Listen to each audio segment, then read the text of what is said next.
Hello, everybody. Hold on, give me just a little second. Yes. Hi, welcome to the stream. I hope y'all having a wonderful, spooky month, Spooktober. Hi. Look, I'm all like made up, you know. I've got my makeup, I've got like accessories and a nice dress and stuff. And don't I look nice? I also, my hair, last time I was on my face was on screen. My hair was, had like orange tints to it. That's since faded, and I don't have any more, dye to reapply. So I just kind of have this like black and white vibe going on now. Also the black even has kind of faded, and it's going back to like kind of like a very dark brownish. I like it. I think it's very nice. It gives me a little, it looks very nice with like the kind of like goth stuff to give like kind of like a witchy vibe, you know? Like very like fancy witch. I like it. I think it's nice. Looks super pretty. Thank you guys. We're gonna read a book tonight. This one, which I've actually read before. Lights kinda, you know. Which I've actually read on stream before, 2 years ago. We read a couple stories from this book. It was very fun. And there's a couple more that I haven't read on stream yet, so I thought it could be fun to do some more of that. Let's see, this one also has no ears hidden by hair. I would actually like to not have to wear the headphones when I'm streaming with my face, because then I can wear nice earrings and stuff. But sadly, my computer is stupid and doesn't know how to use Bluetooth. It has it, but it just doesn't work for some reason. I don't know. I've tried everything and I cannot fix it. Otherwise, I would totally be wearing like little little wireless earbuds, and have nice earrings. Like I have this very nice like Gothic cathedral earring. Can't really see it, doesn't want to focus. There you go. And I have earrings that go with it, but obviously I can't wear those for this, which is a shame. Bluetooth is a myth invented by fake creatures, and we're gonna learn about it today! Drivers. It's not the drivers. Like, I've tried everything with the drivers. Installing different ones, uninstalling everything, installing some, and then uninstalling some others. None of that works. It's not the drivers. I've tried, like, getting, like, a range extender and putting that in, so that's what the Bluetooth goes through, but that doesn't work. I have no idea why it doesn't work. No idea. Try a headphone with a 4.2 connector. Well, I'd still be wearing a headphone though. I want earbuds. Is what I want. So sadly, I'm just gonna be keep wearing headphones, which is also kind of a fun little aesthetic together. I've got this nice choker and this cool antler bird skull necklace and this very nice dress, but then I've also got headphones on and like spiked bracelets. I think it kind of creates a fun combination, you know? By the way, I love the makeup. Thank you. I made it myself. Duh. Well, I didn't make the makeup, but like I put it on myself. I guess it's not a duh. Someone could have helped, but no, nobody helped. I did it myself. There's other things that I would have liked to do, but I didn't have as much time today to experiment. I wanted to try something with accentuating the cheekbones a little bit, for example, but that didn't go through. Also, put in like a little, like on the nose, to put like a little skull hole for where the nose is in the skull, you know? But I was like, I have no time. I have to go. It's almost midnight. The clock, you know. Can't have ears with headphones. Time for headphones with ears. True. But the problem then is, actually, that the microphone is in the way. But considering I'm not VTubing today, I can actually move this. I was gonna do that, and then I forgot about it. I was doing fucking nothing for a while. During the, oops, excuse me. During the countdown, and then I just didn't do anything. I was just sitting here kind of brain dead. for a while. Even though I could have been productive and moved my microphone in front of my face. Hello. Okay. Alright, maybe we're not doing this.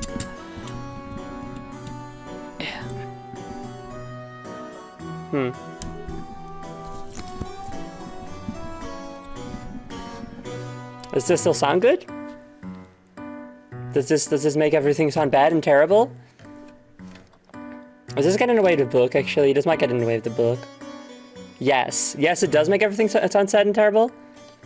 Is what you're saying? That's what I'm hearing. So that's a little cruncher. Okay. I know that feels loud. It's good. Oh well, at least it's good. Well, that's good to know at least. Also, yeah, I have this little Amy keychain too. I got from some friends. They bought it for me at a little convention. It's cute. I put it on my microphone, so it's always here. But if it sounds just a little worse, then I hate it, and I'm gonna move it back up. Cause that's how it works. We'll see. We'll keep it here for now. And if it gets in the way of the book itself, then I'll move it back up again, which I might. I could see myself doing that. Yeah, we're gonna read some scary stories from the ancient times. And when I say ancient times, I think I mean like the 1800s, mostly. Although it kind of depends, because they're like a collection of stories through the years. Actually, it's already in the way. It's in the way of this hand, you know? I'm moving it back up again.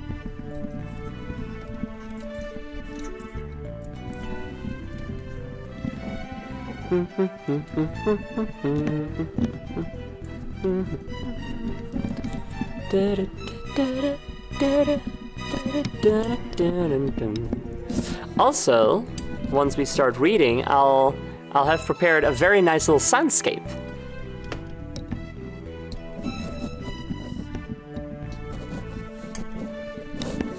Just for this occasion.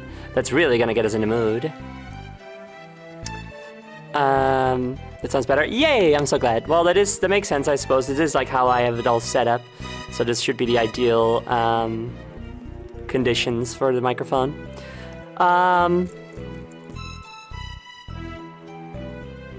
Right, the first story we're reading, I also want to read you guys the little thing at the beginning where they talk about the story and the author who wrote it a little bit, because I think we're all gonna get like kind of like a little bit like the same thoughts about it, but I won't spoil anything. We'll get to that when we get to that. But yes, let's do redeems first, and then we can get to reading.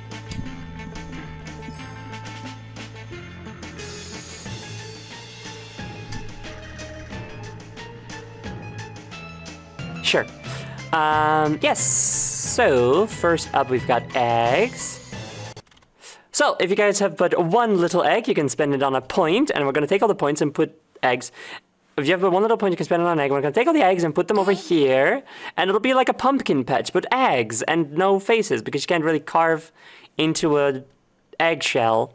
You could, but you need some specialized equipment for that, I think. Now, the first egg of the day comes to us from esteemed Jester.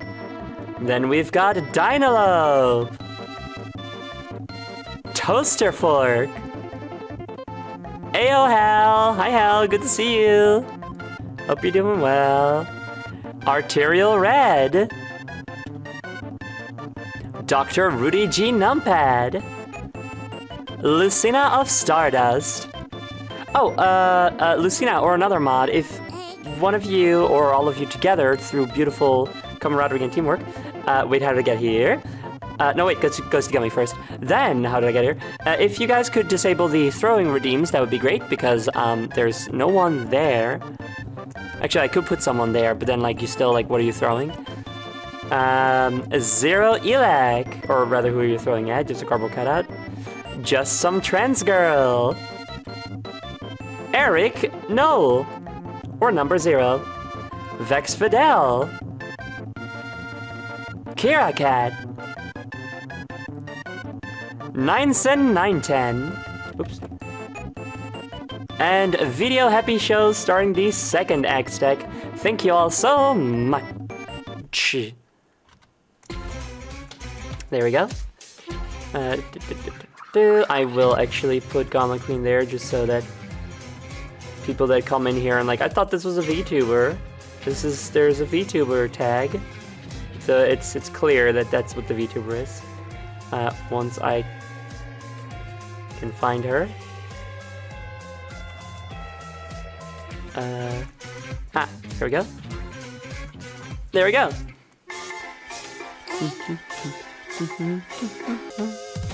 Gauntlet Queen real, it's true, I'm real. Let's see, so we've got some other things. We have a head for Derek, which is right over here. Derek is gonna need his spooky reading glasses for this stream. Of course, here you go. Naturally only needs one side of it. Actually, do I have a monocle? I feel like I probably got a monocle at some point.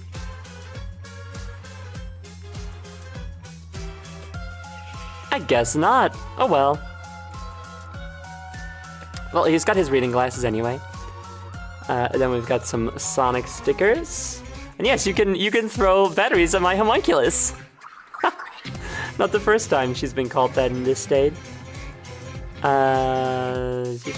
Sonic stickers, 2 of them. Put Ray in his usual spot for no particular reason. Okay. And Rouge on the pop guard, stealing the pop. The pop. Oh, this thing. The pop filter. Right. She steals the pop so we don't have to hear it. Thank you very much, Rouge.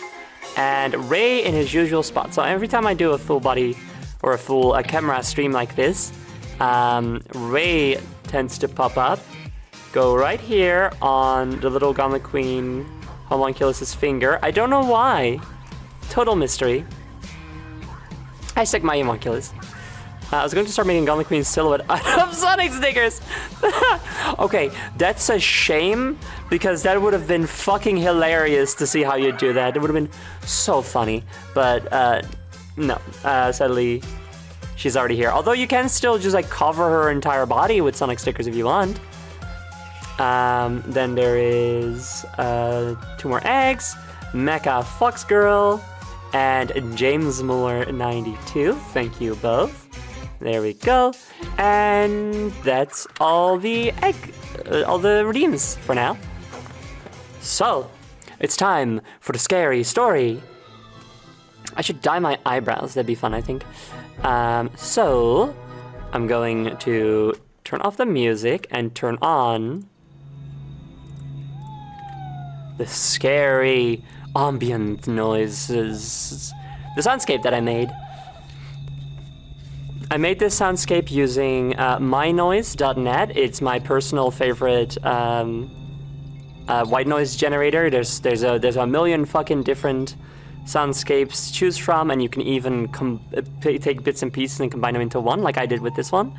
I use it to go to bed every night unless it's raining outside. You can use it for like TRPGs or something, or when you're like writing something or reading something you want a particular type of mood. It's super good. It's made by one dude all by himself, no AI or anything, obviously, very much against that. And a one-time purchase, you get like full access to everything. It's so good. I'm not sponsored. I just think it's awesome, and I want to make sure that it stays around because I love it. So I've tried to get people to check it out. But okay.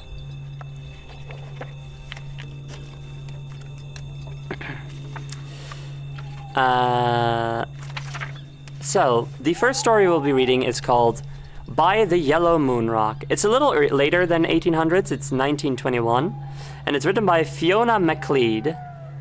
Fiona MacLeod was so this is first like a little bit about the author, and I think it's very interesting to read. Fiona MacLeod was an elaborately constructed literary alter ego created by Scottish writer William Sharp, who lived from 1855 to 1905. Lived from 1905, how was this published in 1921? Ooh. A novelist, art critic, Hermetic Order of the Golden Dawn member, and associate of Dante Gabriel Rossetti and W.B. Yeats. Arguing in the Pagan Review of 1892 for gender equality and a world in which, quote, women no longer have to look upon men as usurpers, men no longer to regard women as spiritual foreigners. The following year, he began to develop the female persona named Fiona MacLeod, who came to occupy much of his imaginative life. Sharp preserved the fiction that MacLeod was a real person for over a decade, even going so far as to compose letters for his sister to copy in her handwriting and post from Edinburgh to MacLeod's increasingly large circle of correspondence. MacLeod presented herself as a well-educated young woman steeped in Celtic folklore, married to a wealthy Scotsman. The deception's success was due to Sharp's ability to project a fully rounded, wholly believable personality into his MacLeod's writings. The University of London's Fiona MacLeod archive sees her as, quote, William Sharp's most impressive literary achievement. Fiona MacLeod's literary output encompasses novels, poetry, and short stories influenced by Scottish and Celtic lore, and became a significant part of the Celtic revival of the late 19th and early 20th centuries. A number of her works explore the most fearsome aspects of fairies, and By the Yellow Moon Rock contains a particularly terrifying example. MacLeod's Bien Nimhir, or Serpent Woman, I probably pronounced that wrong, is a blood-sucking lamia similar to the Bauban Sheath, a female vampire fairy from the Scottish Highlands. So yes, obviously, maybe this person was closeted trans, maybe plural, maybe just like really based about women's rights. Either way, fucking awesome. I love it. So cool. Fiona MacLeod, we stan. So good. I started using my nose after he talked about it. Yes, I got one. Nice. By the Yellow Moon Rock. Rory McAlpine the Piper had come down the strath on St. Bride's Eve for the great wedding at the farm of his kinsman Donald McAllister. Every man and woman, every boy and girl, who could by hook or by crook get to the big dance at the barns, was to be seen there. But no one that danced till he or she could dance no more had a wearier joy than Rory with the pipes. Reels and strathspeys that everyone knew gave way at last to wilder strathspeys that no one had ever heard before. And why should they? Since it was the hill wind and the mountain torrent that the roar of pines that had got loose in Rory's mind, and he not knowing it any more than a leaf that sails on the yellow wind. He played with magic and pleasure, and had never looked handsomer in his new grandeur of clothes, and with his ruddy hair aflame in the torchlight, and his big blue eyes shining as with a lifting, shifting fire. But those who knew him best saw that he was strangely subdued for Rory McAlpine, or at least that he laughed and shouted in the rare intervals when he was not playing, and there were two other pipers present to help the master, more by custom than from the heart. "What is, Rory?" said Delabrog to him after a heavy reel wherein he had nearly killed a man by swinging upon and knife-flattening him against the wall. "Nothing, foster brother dear. It's just nothing at all. Fling away, Delabrog. You're doing fine." Later, old Dionade took him aside and bid him refresh himself from a brew of rum and lemons she had made, with spice and a flavor of old brandy. Bara punch, she called it, and then asked him if he had any sorrow at the back of his heart. "Just this," he said in a whisper, "that Rory Alpine's Fae." "Fae, my lad? And for why that? For sure I'm thinking it's Fae with the good drink you've had all day. Now here I am spoiling you with more." "Hush, woman. I'm not speaking of what comes with a drop of the bad. But I had a dream, I had. Powerful, strange dream, for sure. I had it a month ago. I had it the night before I left Strathandra, and I had it this very day of the day.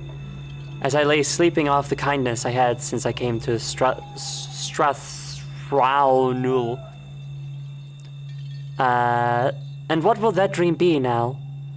Sure, it's a strange dream, do you not, McAllister? You know the great yellow stone that rises out of the heather on the big moor of Delmonad? A mile or more beyond Tomnashee? Aye, the moon rock they call it. It that fell out of the skies, they say. The yellow moon rock, aye. The yellow moon rock, that's its name, for sure. Well, the first time I dreamt of it, I saw it standing fair yellow in the moonshine. There was a moor fowl sitting on it, and it flew away. When it flew away, I saw it was a ptarmigan, but she was as clean brown as though it were summer and not midwinter, and I thought that strange. I think this could use a glossary or something. A little like a... I don't know what a... What did they say? A ptarmigan is. I assume a bird, based on what they're saying? How did you know it was a ptarmigan? It might have been a moorhen or a hoots woman. How do I know when it's wet or fine and when it's day or night? Well, as I was saying, I thought it was strange. But I hadn't turned over that thought on its back before it was gone like the shadow of a peewit. And I was standing before me, and I saw standing before me the beautifulest woman I ever saw in all my life. Beautifulest, that's fun. Also, hello, Aardvark, welcome. This soundscape has got me quivering in me chassis. Perfect.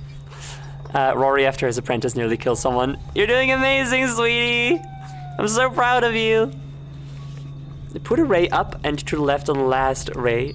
Giggles and rubs my hands together non-suspiciously. Well, it sounds like you're having a great time. I'm so happy for you. There you go.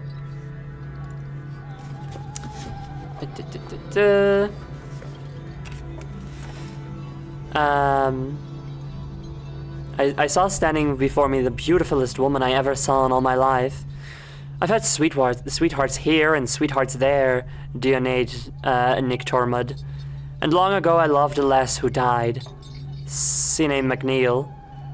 But not one of these, not sweet Sine herself, was like the woman I saw in my dream, who had more beauty upon her than them all together, or than all the women in Strathrawnul and Strathandra. Have some more bear a punch, Rory, said Miss McAllister drilly. Whist, ye old fuel, like fool? Begging your pardon for the same, she was as white as new milk, and her eyes were as dark as the two black pools below Honora Lynn, and her hair was as long and wavy as the shadows of a willow in the wind. And she sat and she sang, and if I could be remembering that song now, it's my first fortune I'd be making, and that quick too. And where was she? Why, on the moon rock for sure. And if I hadn't been a good Christian, I'd have bowed down before her because of that big stare out of her eyes she had, and the beauty of her and all. And what's more, with the black stone of Iona, if I hadn't been a God-fearing man, I'd have run to her and put my arms around her and kissed the honey lips of her till she cried out, for the Lord's sake, Rory McAlpine, leave off! It's well seen you were only in a dream, Rory McAlpine. At another time, Rory would have smiled at that. Oh, amazing makeup. Oh, thank you. And thank you very much for subscribing. Thank you to everybody who has subscribed, actually. I didn't thank everybody yet. If you subscribed today, thank you.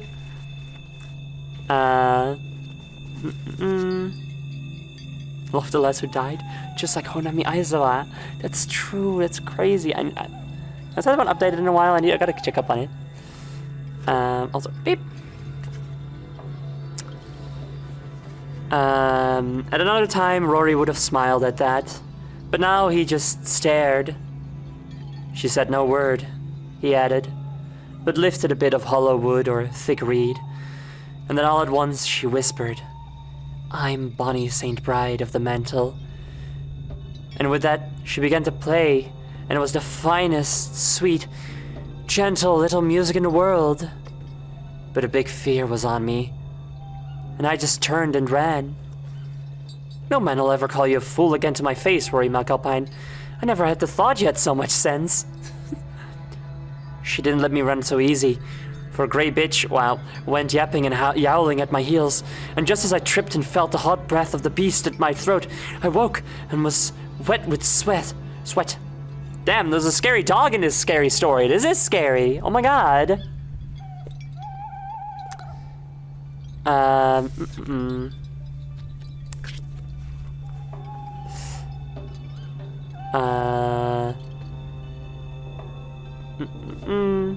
And you've had that dream 3 times? I've had it 3 times, and this very day, to the stones be it said. Now, you're a wise woman, Dionade McAllister, but can you tell me what that dream means? If you're really Fae, I'm thinking I can, Rory McAlpine. It's a true thing, himself knows it. And what are you Fae of? I'm Fae with the beauty of that woman. There's good women with the fair looks on them in plenty, Rory. And if you prefer them bad, you needn't wear out new shoon before you'll find them. I'm Fae with the beauty of that woman.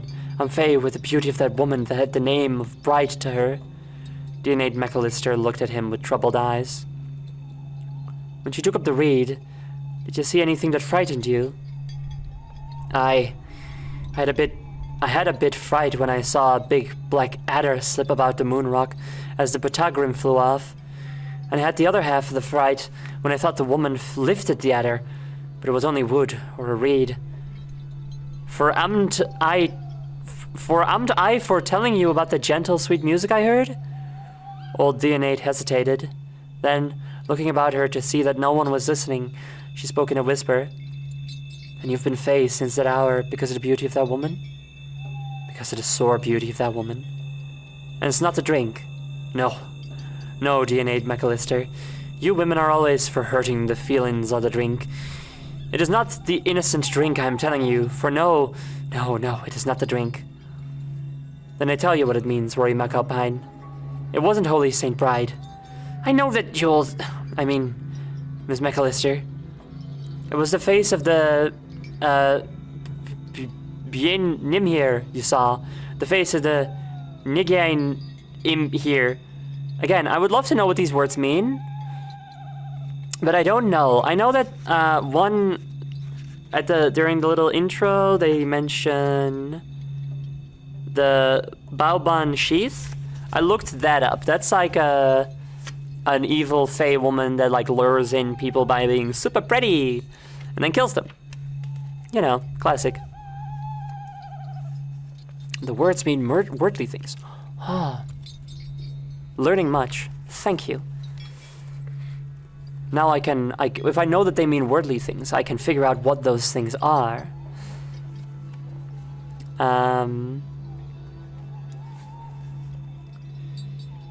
The serpent woman, the daughter...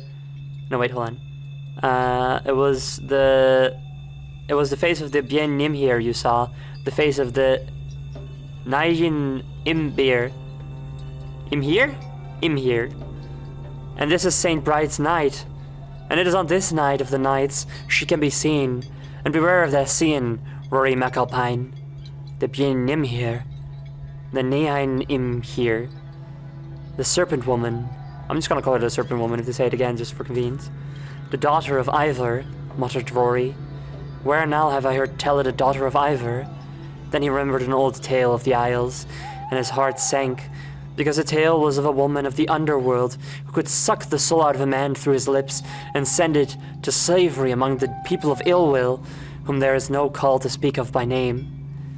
And if she had any spite, or any hidden wish that is not for our knowing, she could put the littleness of a fly's bite on the hollow of his throat, and take his life out of his body, and nip it and sting it till it was no longer a life, until that went away on the wind that she chased with screams and laughter.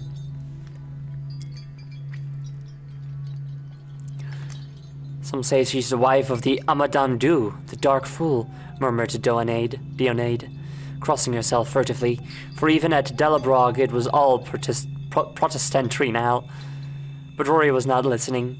He sat intent, for he heard music, strange music. Dianade shook him by the shoulder. "Wake up, Rory, man. You'll be having sleep on you in another minute." Just then, a loud calling of the piper was heard, and Rory went back to the dancers. Soon his pipes were heard, and the reel swung to that good glad music, and his face lighted up as he strode to and fro, or stopped and tap-tapped away with his right foot, while drone and chanter all but burst with the throng of sound in them.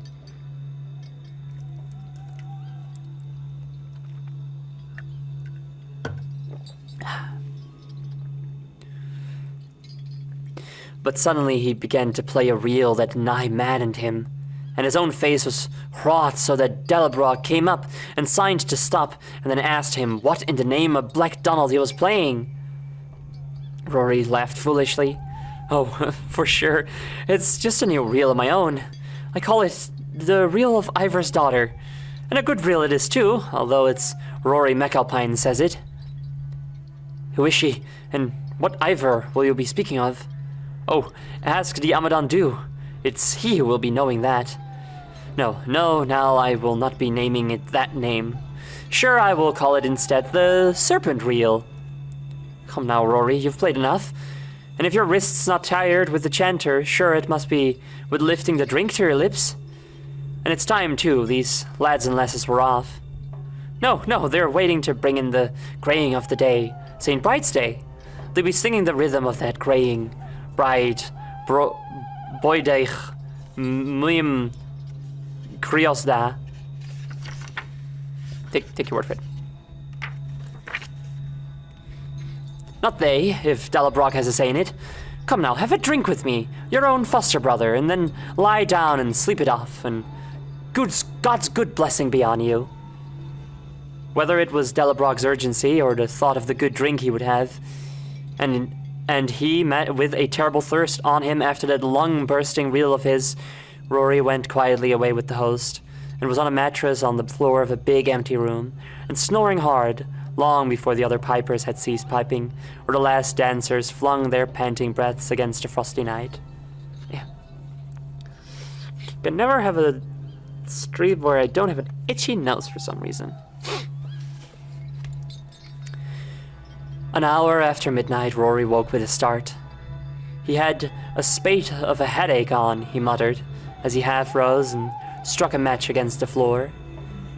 When he saw that he was still in his brave gear, and had lain down, just as he was, and also remembered all that had happened and the place he was in, he wondered what had waked him. Now that he thought of it, he had heard music. Yes, for sure music. For all that it was so late, and after everyone had gone home. What was it? It was not any song of his own, nor any air he had. He must have dreamt that it came across great lonely moors, and had a laugh and a moan, and a sudden cry in it. He was cold. The window was open. That was a stupid, careless thing of Donald McAllister to do. And he, sober as he always was, though he could drink deep, on a night of frost like this, death could slip in on the back of the shadow and get his whisper in your ear before you could rise for the stranger. That's a really good sentence. I like that very much. I like any time that they're very poetic about death, which is a stereotypical thing to say probably as a goth person. But so it goes. He stumbled to his feet and closed the window. Then he lay down again and was nearly asleep, and was confused between an old prayer that rose in his mind like a sunken spar above a wave, and whether to take Widow Sheen, a packet of grey thick Sabbath peppermints, or a good heavy twist of tobacco, and a strange, delightsome memory of Dianade McAllister brew of rum and lemons with a touch of old brandy in it. When again he heard that little, wailing, fantastic air, and sat up with the sweat on his brow. The sweat was not there only because of the little thin music he heard, and it the same too as he had heard before, but because the window was wide open again, though the room was so heavy with silence that the pulse of his heart made a noise like a jumping rat.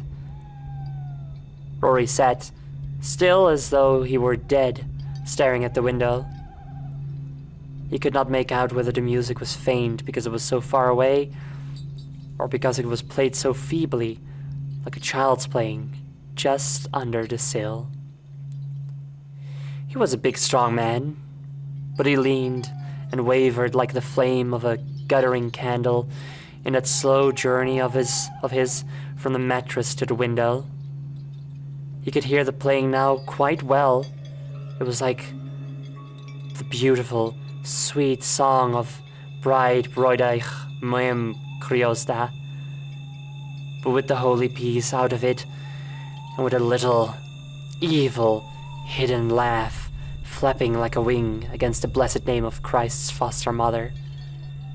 But when it sounded under window, it suddenly was far, and when it was far, the last circling peewit lilt would be at his ear like a skiffing bat. When he looked out and felt the cold night lie on his skin, he could not see because he saw too well. He saw the shores of the sky filled with dancing lights, and the great lighthouse of the moon sending a foam-white stream across the delicate hazes of frost, which were too thin to be seen, and only took the sharp edges of the stars, or sometimes splintered them into sudden dazes. He was like a man in a sailless, rudderless boat, looking at the skies because he lay face upward and dared not stoop and look into the dark, sipping water alongside. He saw, too, the horn-like curve of Tumnashi black against the blackness, and the inky line of Dalmanad Moor beyond the plumy mass of Delabrock Woods, and the near meadows where a leveret jumped squealing, and then the bare garden with ragged gooseberry bushes like scraggy, hunched sheep, and at last the wide gravel walk bordered with the withered roots of pinks and southernwood. Then he looked from all these great things and these little things to the ground beneath the window. There was nothing there. There was no sound. Not even far away could he hear any faint, devilish music. At least... Rory shut the window and went back to his mattress and lay down. By the sun and wind, he exclaimed, a man gets fear in him nowadays, like a cold in the head when a thaw comes. Then he lay and whistled a blithe catch. For sure, he thought, he would rise at dawn and drown that thirst of his in whatever came first to hand. Suddenly he stopped whistling, and on the uplift of a lilting turn, in a moment the room was full of old silence again. Rory turned his head slowly. The window was wide open. A sob died in his throat. He put his hands to his dry mouth. The back of it was wet with the sweat of his face. White and shaking, he rose and walked steadily to the window. He looked out and down. There was no one. Nothing. He pulled the ragged cane chair to the sill and sat there, silent and hopeless. Soon big tears fell one by one, slowly, down his face. He understood now. His heart filled with sad, bitter grief, and brimmed over, and that was why the tears fell. It was his hour that had come and opened the window. He was cold, and as faint with hunger and heavy with thirst as though he had not put a glass to his lips or a bit to his mouth for days instead of for hours. But for all that he did not feel ill, and he wondered and wondered why he was to die so soon. And he so well made and handsome, and unmarried too, and now with girls so eager to have him as trouts for a mayfly. And after a time Rory began to dream of that great beauty that had troubled his dreams. And while he thought of it, and the beautiful, sweet wonder of that woman who had it, she whom he had seen sitting in the moonshine on the yellow rock, he heard again the laughing, crying, fall and lilt of that near and far song. But now it troubled him no more. He stooped and swung himself out of the window, and at the noise of his feet on the gravel, a dog barked. He saw a white hound running swiftly across the pasture behind him, or beyond him. It was gone in a moment, so swiftly did it run. He heard a second bark, and knew that it came from the old deerhound in the kennel. He wondered where that white hound he had seen came from, and where it was going. And it was silent and white and swift as a moonbeam, with head low and in full sleuth. He put his hand on the sill and climbed into the room again, lifted the pipes which he or Donald McAllister had thrown down beside the mattress, and again, but stealthily, slipped out of the window. Rory walked to the deerhound and spoke to it. The dog whimpered but barked no more. When the piper walked on and had gone about a score yards, the old hound threw back his head and gave howl upon howl, long and mournful. The cry went from stead to stead. Miles and miles the farm dogs answered. This is good as fuck. Oh, a sippy. Yes, I will, thank you. Cheers, everyone. Picked a good moment.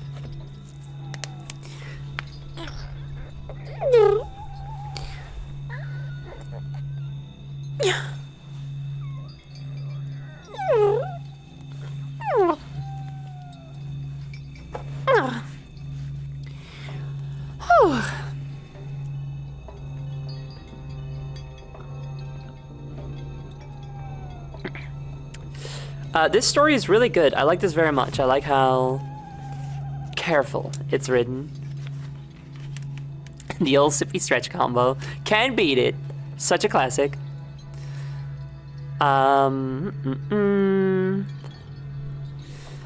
Perhaps it was to drown their noise that Rory began to finger his pipes, and at last let a long drone go out like a great humming cockchafer. You can't say finger his pipes and also cockchafer after that. You can't say that.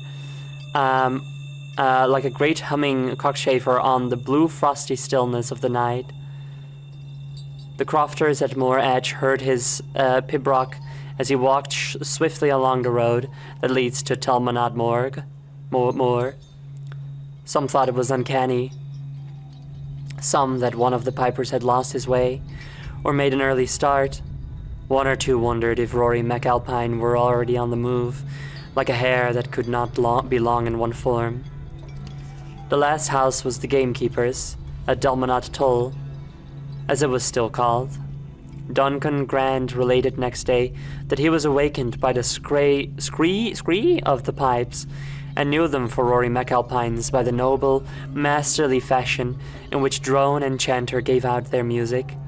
And also because that music was the strong, wild, fearsome reel that Rory had played last in the Byres, that which he had called the reel of the daughter of Ivor. At that, he added, each time he told the tale, I rose and opened the window and called to McAlpine. Rory, I cried. Is that you? Aye, he said, stopping short and giving the pipes a lilt.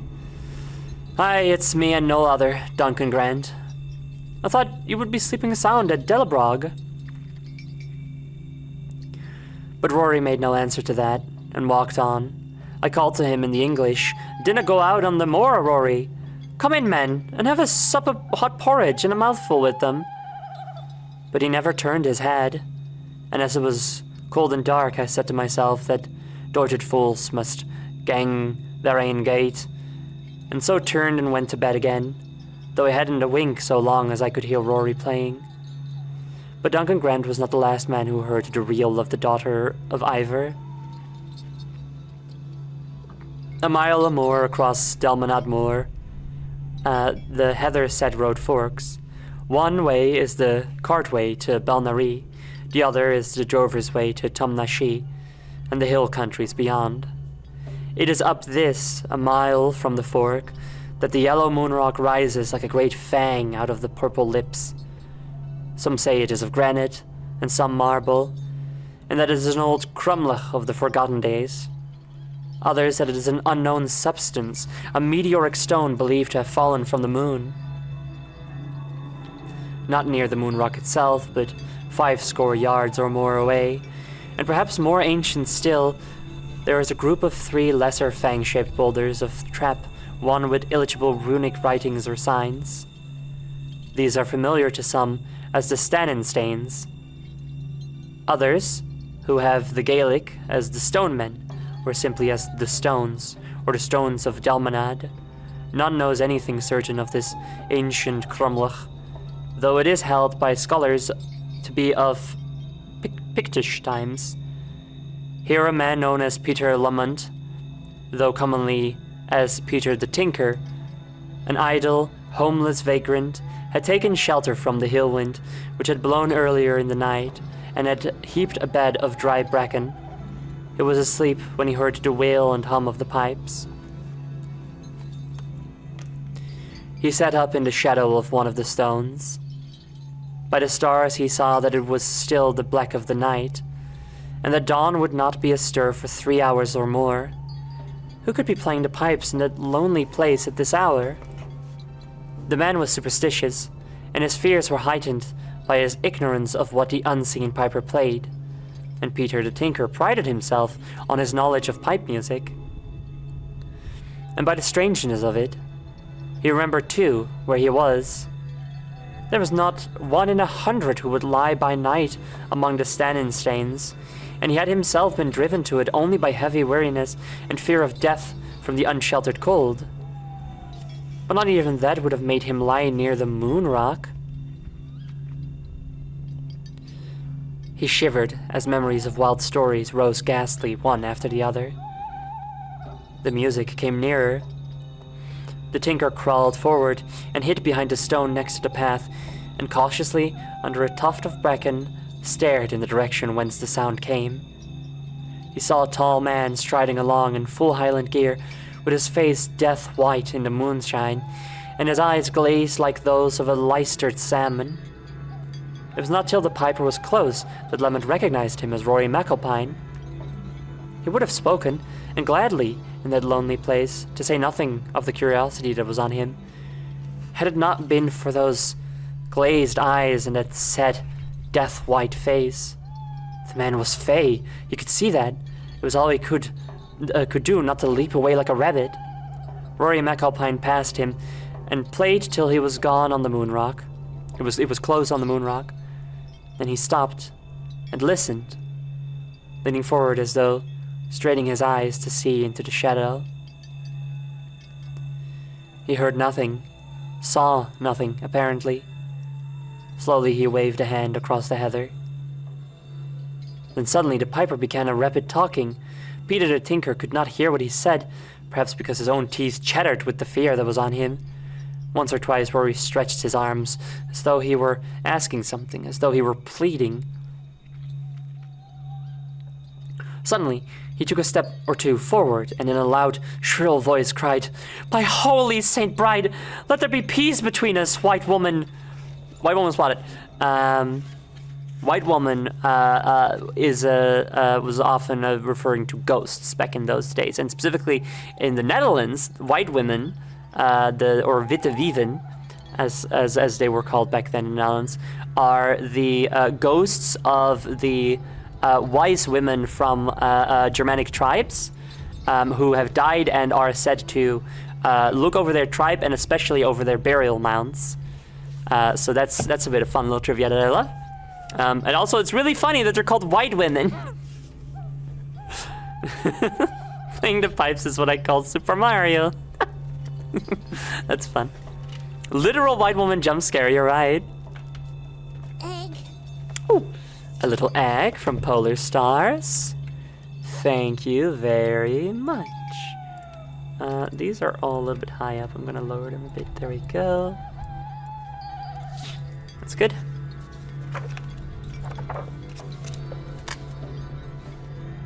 Ooh. That's a scary noise. Hope my book isn't getting damaged. Oh well. Should we deactivate the Dutch redeem too for today? That is smart, yes. If there's any mods I could do that, that would be much appreciated. Oh. If it does get redeemed, I'm just gonna ignore it. Another array like the last one. Snails! Ooh, I love a good snail. It's always so nice. Love to see a bright snail.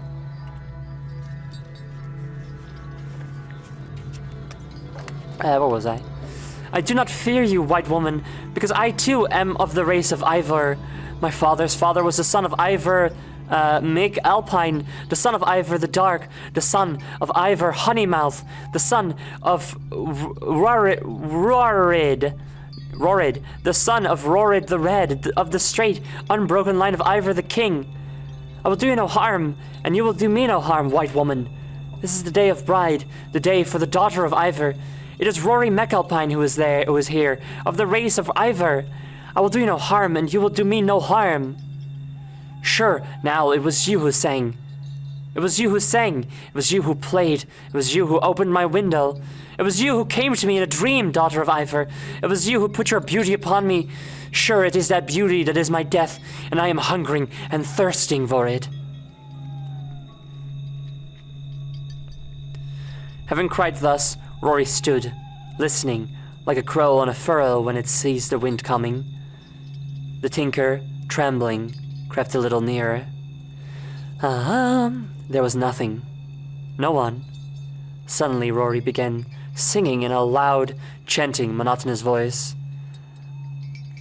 Oh, good. Okay, they have it in... language I can't read. And also translated into English that I can read.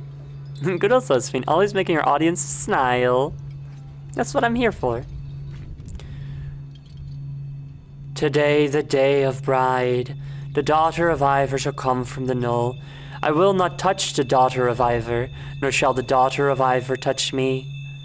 Then, bowing low, with fantastic gestures and with the sweep of his plaid making a shadow like a flying cloud, he sang again. On the day of bride of the fair locks, the noble queen will come from the hill.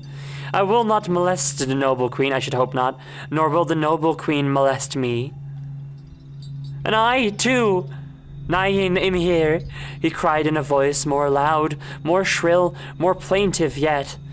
Will be doing now what our own great forebear did when he made Tabhartaz Agiz Tuis to you, so that neither he nor his steed forever should die of you. And I too, Rarid MacDonald Mick Alpine, will make offering and incense. And with that, Rory stepped back and lifted the pipes and flung them at the base of the yellow moon rock, where they caught on a jagged spar and burst with a great wailing screech that made the hair raise on the head of Peter the Tinker, where he crouched sick with the white fear. That for my Tabartas, Rory cried again, as though he were calling to a multitude. And as I have no tuis, and the only incense I have is the smoke out of my pipe, take the pipe and the tobacco too, and it's all to smoke I have or am ever like to have now.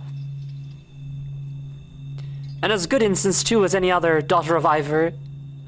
Suddenly Peter Lemond heard a thin, strange, curling, twisting bit of music, so sweet for all its wildness that cold and hunger went below his heart.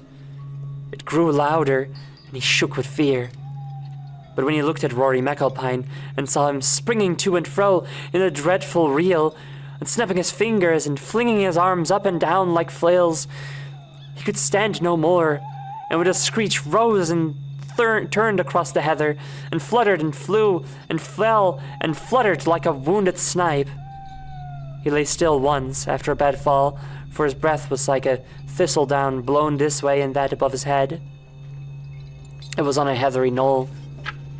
and he could see the moon rock yellow-white in the moonshine. The savage lilt of that jigging wild air still rang in his ears, with never a sweetness in it now, though when he listened it grew fair and lightsome, and put a spell of joy and longing in him. He could see nothing of Rory. He stumbled to his knees and stared. There was something on the road. He heard a noise as of men struggling, but all he saw was Rory McAlpine swaying and swinging, now up and now down, and at last the piper was on his back in the road and tossing like a man in a fit and screeching with a dreadful voice, "Let me go! Let me go! Take your lips off my mouth! Take your lips off my mouth!" Then, abruptly, there was no sound, but only a dreadful silence. Till, oh fuck, there's a break. Well, okay, I guess we're gonna wait for the break now. Good thing I have this. This beautiful little text here. It's like, I can be like, you know that thing in SpongeBob where it goes like, imagination, or Eggman's like, I will have to give myself a promotion. I can do that, like, girly, there's an ad. Girly, there's an ad. Whatever. This story's really good. I like, what do I call it? The careful. I like the careful writing that it has, kind of careful build-up. Is there anyone out there still writing like this? You know? I wanna know. I wanna find it.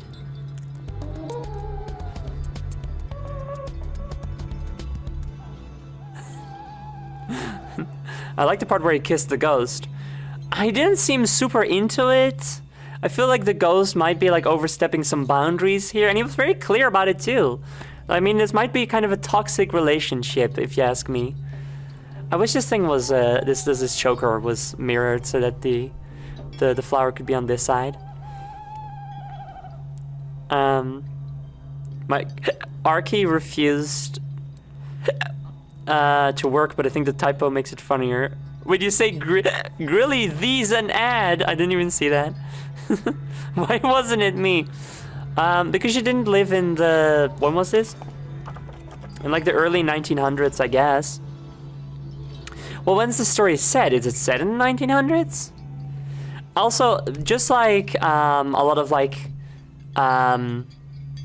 Norse myths, especially that have been warped by Christianity. Stories like this are very funny to me, you know? Because it's like, oh yeah, it's a cool story about the Fae. This dude's getting abducted by the Fae or some shit. You're gonna kill him, they're the Fae. But also, ooh, he's a God-fearing Christian. And everybody in this region is Protestant. We're pointing that out. It's just kind of funny to see when it's like, oh yeah, a story in which pagan stuff is real. And it's not called devils, it's still called the Fae, but also Christianity, you know? That's just kind of fun to me.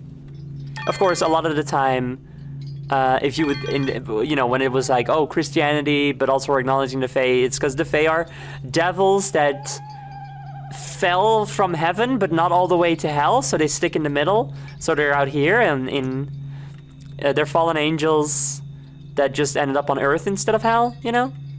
Anakai4, thank you very much for your egg. Thank you. And welcome back, everybody, from the break. I'm just doing some self-care stuff, a sippy. Cheers, everyone.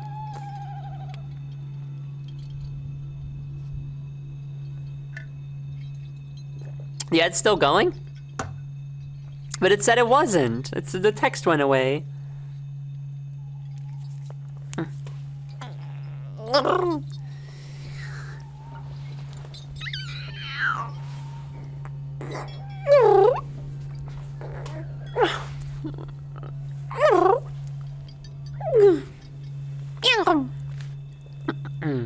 Thank you. Honestly, fuck Christianity for rebanding everything interesting at devils. Agreed. I don't like that very much. I think it's lame. It's the worst part. It's the worst part when you have like a really interesting myth in something else, and you can tell that it's been skewed by Christianity, you know? Where it's like, oh, the bad thing that happened wasn't because this person pissed off the Fae, it's because he just didn't pray good enough to God, you know, or something like that. There's this one Norse story about like two armies that like fight forever. I forgot the reason, it's been a while since I read it, but they're just eternally battling. They're cursed to fight forever. Anytime the sun comes up, all the dead ones get revived, and so the fighting can never end. Nobody can ever win the war, you know? And the way that story has been changed is because that they are doomed to fight until a holy warrior under the cross of the one true God comes and releases them all from their eternal torment. It's like, that's definitely not what happened, you know? Thor being a good God-fearing Christian. That's funny. Anyway, welcome back everybody. Let's continue the story now. We're almost at the end of the first one, of course. There are more. So he's like, oh, don't fucking kiss me. Fair enough. He made his boundaries very clear.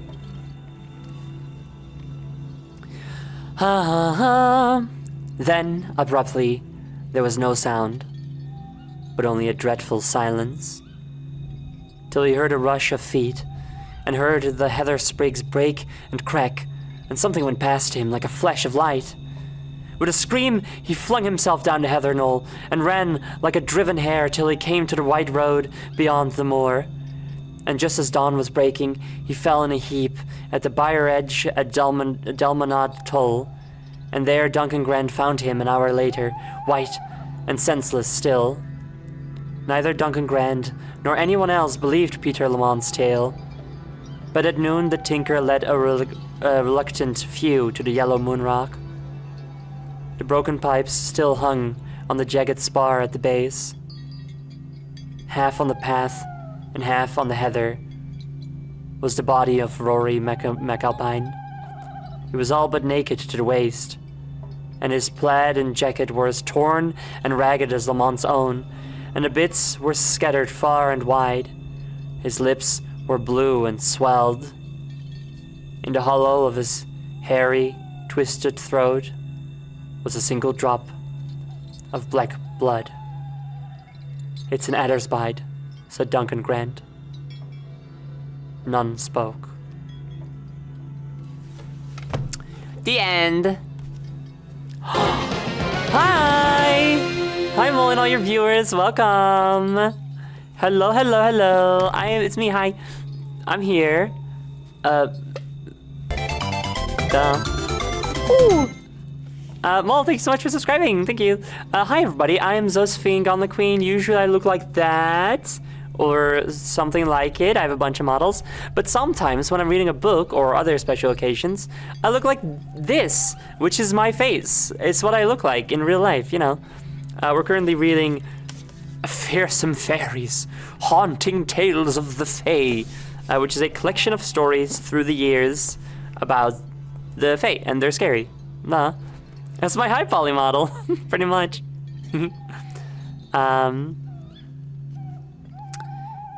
Imagine playing Breath of the Wild until a holy warrior comes to save you. Well, at least you don't have to play Breath of the Wild anymore. I'm in the minority. I don't like that game very much, actually. It's not terrible. I have my big qualms with it. It's my human Sona. Just ew. We just finished reading a story about a person who is who believes himself to be a member of the Fae and is also being tormented by a member of the Fae who sits upon a moon rock that is said to have. They call it a moon rock. It's they don't know what it is. It's speculated to have fallen from the moon, and that guy's like tormented. The woman's tormenting him and playing an eerie sound to the point where he can't not go to that rock and be killed by her. Good story.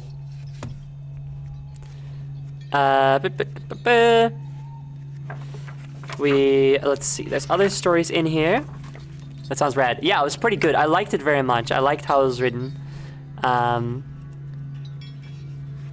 So do check it out. Go look at the VOD once we're done. Now let's see. The one we just read was some 15 pages. This one's some 30 pages. Let's do it. Let's read In the Closed Room on page 103.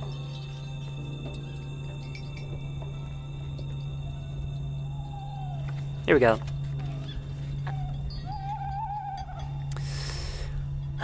This story is from 1904 and is called In the Closed Room by Frances Hodgson Burnett.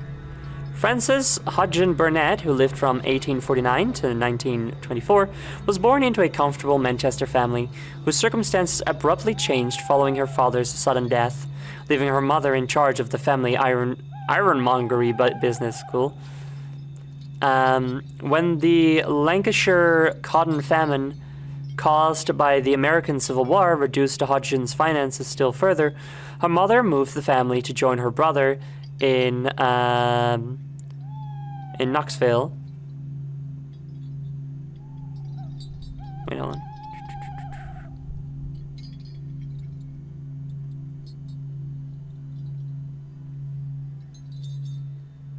This is also a woman? Is this one also written by a woman? Nice.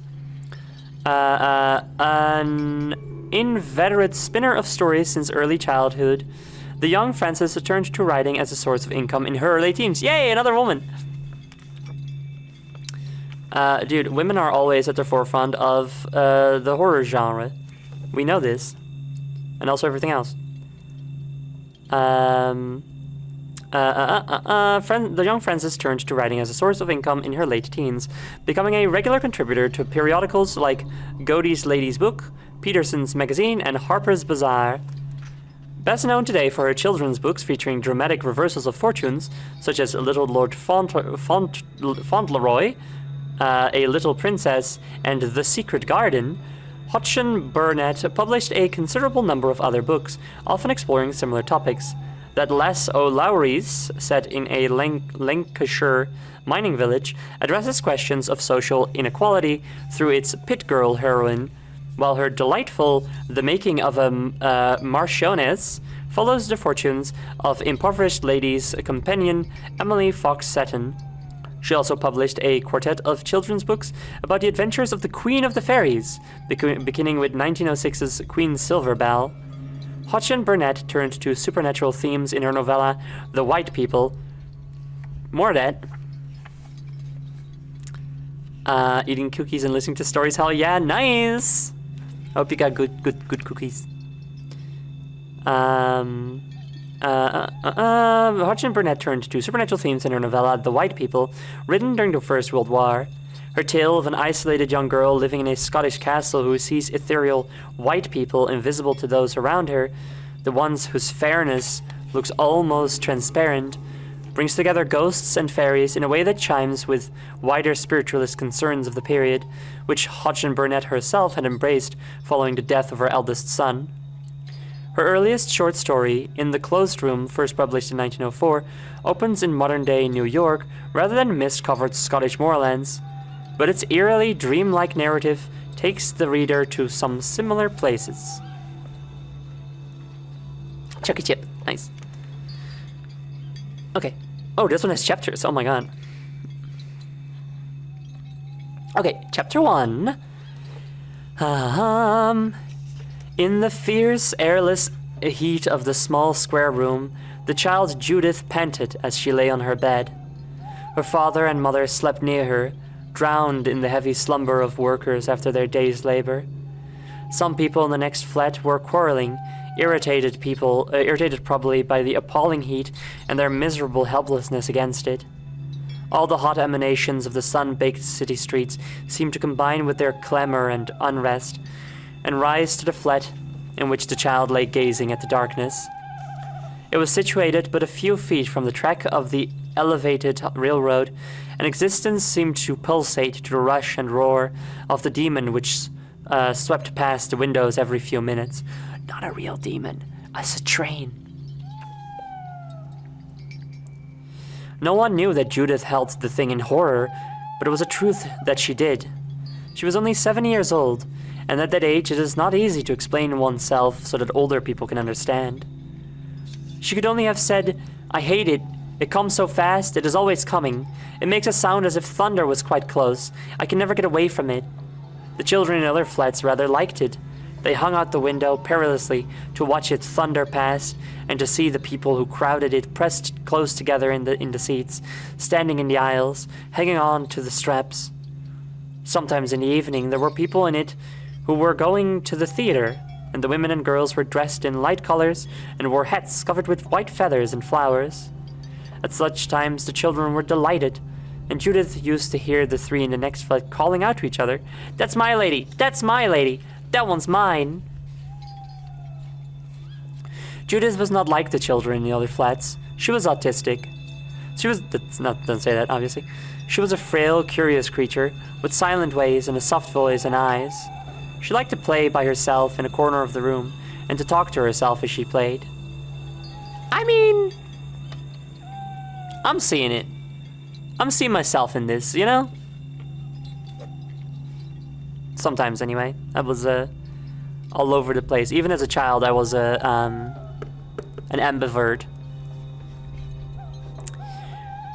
No one knew what she talked about, and in fact, no one inquired. Her mother was always too busy. When she was not making men's coats by the score at the whizzing sewing machine, she was hurriedly preparing a meal which was always in danger of being late. There was a breakfast which might not be ready in time for her husband to reach his shop when the whistle blew. There was a supper which might not be in time to be waiting for him when he returned in the evening. The midday meal was a trifling matter, needing no special preparations. One ate anything one could find left from supper or breakfast. Judith's relation to her father and mother was not a very intimate one. They were too hard-worked to have time for domestic intimacies, and a feature of their acquaintance was that, though neither of them was sufficiently articulate to have found expression for the fact, the young man and woman felt the child vaguely remote. Their affection for her was tinged with something indefinitely like reverence. She had been a lovely baby with a peculiar magnolia whiteness of skin and very large, sweetly smiling eyes of dark blue, fringed with quite black lashes. She had exquisite pointed fingers and slender feet, and though Mr. and Mrs. Foster were, perhaps fortunately, unaware of it, she had been not at all the baby one would have expected to come to life in a corner of the hive of a workman's flat a few feet from the elevated railroad. It seemed sometimes as if somehow she couldn't be mine, Mrs. Foster said at times. She ain't like me. She ain't like Jem Foster, Lord knows. She ain't like of either of our families I've ever heard of, excepting it might be her Aunt Hester, but she died long before I was born. I've only heard Mother tell about her. She was an awful pretty girl. Mother said she had that kind of lily-white complexion and long, slender fingers that was so supple she could curl them back like they was double-jointed. Ugh. Her eyes was big and had eyelashes that stood out round them, but they was brown. Mother said she wasn't like any other kind of girl, and she thinks Judith may turn out like her. She wasn't but 15 when she died. She never was ill in her life, but one morning she didn't come down to breakfast, and when they went up to call her, there she was, sitting in her window, resting her chin on her hand, with her face turned up smiling, as if she was talking to someone. The doctor said it had happened hours before, when she had come to the window to look at the stars. Easy way to go, wasn't it? Judith had heard of her Aunt Hester, but she only knew that she herself had hands like her, and that her life had ended when she was quite young. Mrs. Foster was too much occupied with the strenuousness of life to dwell upon the passing of souls. To her, the girl Hester seemed too remote to appear quite real. The legends of her beauty and unlikeness to other girls seemed rather like a sort of romance. As she was not aware that Judith hated the elevated railroad, so she was not aware that she was fond of the faraway Aunt Hester, with the long pointed fingers which could curl backwards. She did not know that when she was playing in her corner of the room, where it was her way to sit on her little chair with her face turned towards the wall, she often sat curving her small long fingers backwards and talking to herself about Aunt Hester. But this, as well as many other things, was true. It was not secretive, which caused the child to refrain from speaking of certain things. She herself could not have explained the reasons for her silence. Also, it had never occurred to her that explanation and reasons were necessary.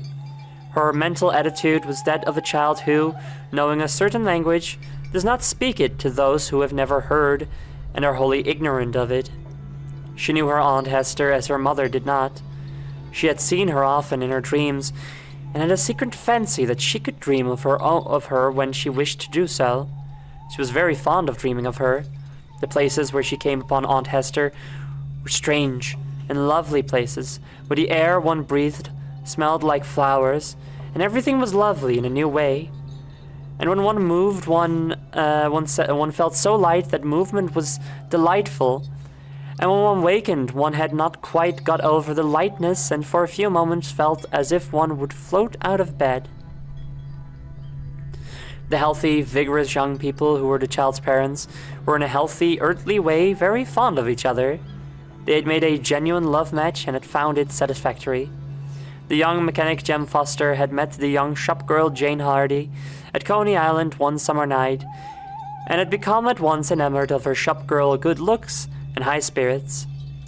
They had married as soon as Jen had had the raise he was anticipating, and had from that time lived with much harmony in the flat building by which the elevated train rushed and roared every few minutes through the day and a greater part of the night. They themselves did not object to the elevated. Jem was habituated to uproar in the machine shop in which he spent his days, and Jane was too much absorbed in the making of men's coats and the dozens to observe, men's coats by the dozens to observe anything else. The pair had healthy appetites and slept well after their day's works, hearty supper, long cheerful talk, and loud laughter over simple common joking. "She's a queer little fish, Judy," Jane said to her husband, as they sat by the open window one night. Jem's arm curved comfortably around the young woman's waist as he smoked his pipe. "What do you think she says to me tonight after I put her to bed?" "Search me," said Jem oracularly. Jane laughed. "Why," she says, "I wish the elevated train would stop." "Why?" says I. "I want to go to sleep," says she. "I'm going to dream of Aunt Hester." "What does she know about her Aunt Hester?" said Jem. "Who's been talking to her?" "Not me," Jane said.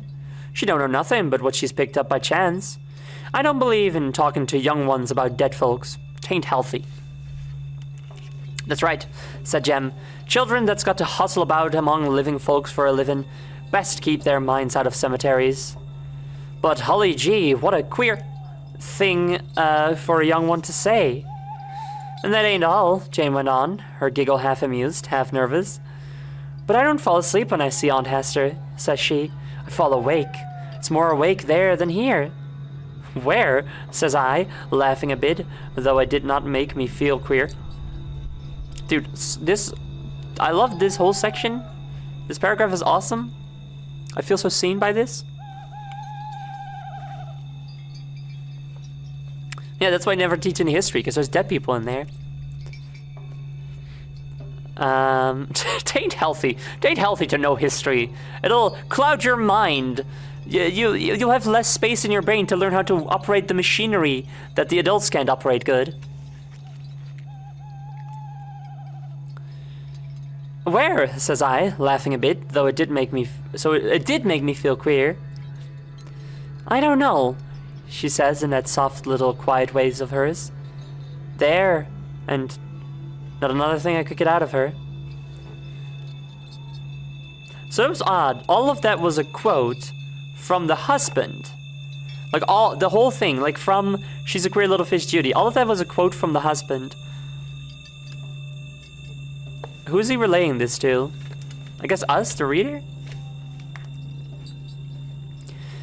On the hot night, through whose first hours Judith lay panting in her corner of the room, tormented and kept awake by the constant roar and rush and flash of lights, she was trying to go to sleep in the hope of leaving all the heat and noise and discomfort behind, and reaching Aunt Hester. I'll get that egg once I'm done with this part. If she could fall awake, she could feel and hear none of it. It would all be unreal, and she would know that only the lightness in the air, like flowers, and the lovely brightness were true. Once, as she tossed on her cot bed, she broke into a low little laugh to think how untrue things really were, and how strange it was that people did not understand. That even she felt, as she lay in the darkness, that she could not get away. And she could not get away, unless the train would stop just long enough to let her fall asleep. If she could fall asleep between the trains, she would not awaken. But they came so quickly after one another. Her hair was damp as she pushed it from her forehead. The bed felt hot against her skin. The people in the next flat quarreled more angrily. Judith heard a loud slap, and then the woman began to cry. She was a young married woman, scarcely more than a girl. Her marriage had not been as successful as that of Judith's parents. Both husband and wife had irritable tempers. Through the thin wall, Judith could hear the girl sobbing angrily as the man flung himself out of bed, put on his clothes and went out, banging the door after him. "She doesn't know," the child whispered eerily, "that it isn't real at all." Ugh. This child is very frightening. But also, can't help but feel a kinship. Potato Elemental, thank you very much for the egg.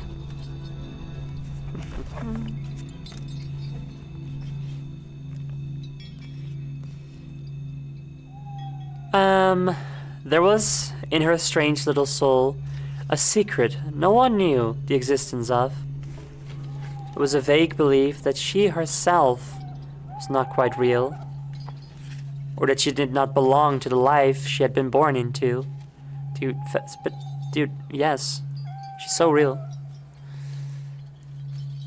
Her mother and father loved her, and she loved them, but sometimes she was on the brink of telling them that she could not stay long, that some mistake had been made. What mistake, or where was she to go if she went, she did not know. She used to catch her breath and stop herself and feel frightened when she had been near speaking of this fantastic thing. But the building full of workmen's flats, the hot room, the elevated railroad, the quarreling people were all a mistake. Just once or twice in her life she had seen places and things which did not seem so foreign. Once, when she had been taken to the park in the spring, she had wandered away from her mother to a sequestered place among shrubs and trees, all waving tender, new pale green, with the leaves a few early hot days had caused to rush out and tremble unfurled. There had been a stillness there, and scents and colors she knew. A bird had come and swung upon a twig quite near her, and, looking at her with bright, soft, full eyes, had sung gently to her, as if he were speaking. A squirrel had crept up onto her lap, and had not moved when she stroked it. Its eyes had been full and soft also, and she knew it understood that she could not hurt it. There was a mistake in her being among the new fair greenness, or there was no mistake in her being among the new fair greenness, and the woodland things who spoke to her. They did not use words, but no words were needed. She knew what they were saying. When she had pushed her way through the greenness and the shrubbery to the driveway, she'd found herself quite near to an open carriage, which had stopped because the lady who sat in it was speaking to a friend on the path. She was a young woman, dressed in delicate spring colors, and the little girl at her side was dressed in white cloth. And it was the little girl Judith found herself gazing. Under her large white hat and feathers, her little face seemed like a white flower. She had a deep dimple near her mouth. Her hair was a rich coppery red, and hung heavy and long about her cheeks and shoulders. She lifted her head a little when the child in the common hat and frock pressed through the greenness of the bushes, and she looked at Judith just as the bird and the squirrel had looked at her. They gazed as if they had known each other for ages or years and were separated by nothing. Each of them was quite happy at being near the other, and there was not in the mind of either any question of their not being near each other again. The question did not rise in Judith's mind even when in a very few minutes the carriage moved away and was lost in a crowd of equipages rolling by. At the hottest hours of the hot night, Judith recalled to herself the cool of that day. She brought back the fresh pale greenness of the nook among the brushes into which she had forced her way, the scent of the leaves and grass which she had drawn in as she breathed, the nearness of the eyes of the bird, the squirrel, and the child. She smiled as she thought of these things, and as she continued to remember yet other things, bit by bit, she felt less hot. She gradually forgot to listen to the roar of the train. She smiled still more. She lay quite still. She was cool. A tiny fresh breeze fluttered through the window and played about her forehead. She was smiling in soft delight as her eyelids drooped and closed. She smelled. She doesn't like the loud sounds of the train. She likes playing by herself and talking to herself as she's playing. She's definitely autistic. I would say that she's also like Yuri, but I'm pretty sure this girl is like her aunt, right? So probably not. We're not going down that road. She's like me for real. You smelled. Also, esteemed Jester, thank you for the sippy and the posture check. Cheers, everyone.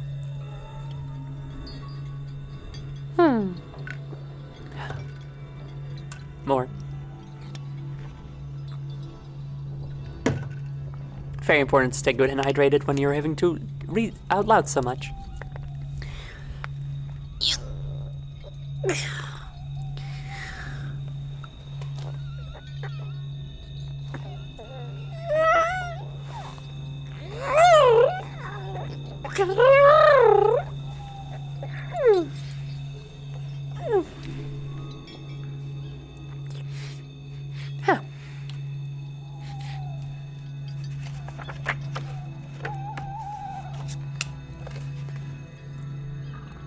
Excuse me. I'm falling awake, she was murmuring as her lashes touched her cheek. Perhaps when her eyes closed, the sultriness of the night had changed to the momentary freshness of the turning dawn, and the next hour or so was really cooler. She knew no more heat, but slept softly, deeply, long, or it seemed to her afterwards that she had slept long, as if she had drifted far away in dreamless peace. She remembered no dream, saw nothing, felt nothing until, as it seemed to her, in the early morning she opened her eyes. All was quite still and clear. The air of the room was pure and sweet. There was no sound anywhere, and, curiously enough, she was not surprised by this, nor did she expect to hear anything disturbing. She did not look around the room. Her eyes remained resting upon what she first saw, and she was not surprised by this either. A little girl about her own age was standing, smiling at her. She had large eyes, a deep dimple near her mouth, and coppery red hair which fell about her cheeks and shoulders. Judith knew her, and smiled back at her. She lifted her hand, and it was a pure white little hand with long tapering fingers. "Come and play with me," she said, though Judith heard no voice while she knew what she was saying. "Come and play with me." Then she was gone, and in a few seconds Judith was awake. The air of the room had changed. The noise and clatter of the streets came in at the window, and the elevated train went thundering by. Judith did not ask herself how the child had gone, or how she had come. She lay still, feeling undisturbed by everything, and smiling as she had smiled in her sleep. While she sat at the breakfast table, she saw her mother looking at her curiously. "You look as if you'd slept cool instead of hot last night," she said. "You look better than you did yesterday. You're pretty well, ain't you, Judy?" Judith's smile meant that she was quite well, but she said nothing about her sleeping. The heat did not disturb her through the day, though the hours grew hotter and hotter as they passed. Jane Foster, sweltering at her machine, was obliged to stop every few minutes to wipe the beads from her face and neck. Sometimes she could not remain seated, but got up panting to drink water and fan herself with a newspaper. "I can't stand much more of this," she kept saying. "If there don't come a thunderstorm to cool things off, I don't know what I'll do. This room's about 500. But the heat grew greater, and the elevated train kept thundering by. When Jen came home from his work, his supper was not ready. Jane was sitting helplessly by the window, almost livid in her pallor. The table was but half spread. "Hello," said Jem. "It's done you up, ain't it?" "Well, I guess it has," good-naturedly, certain of his sympathy. "But I'll get over it presently, and then I can get you a cold bite. I can't stand over the stove and cook." "Holly gee, cold bite's all a man wants on a night like this. Hot chops give him the Jim Jams. Hot chops to give him the Jim Jim." I'm gonna write this in chat. Hot chops to give him the Jim Jams. Is this how it's written? Oh, no, they didn't capitalize the J's. Shame. Fine. Hot chops to give him the Jim Jams. Love it. KQ Gray, thank you very much for your egg. There we go.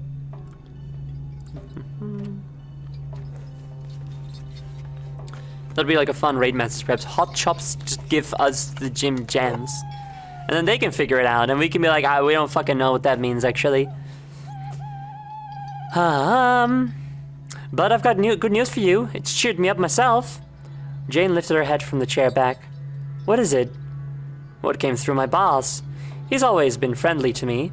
He asks a question or so.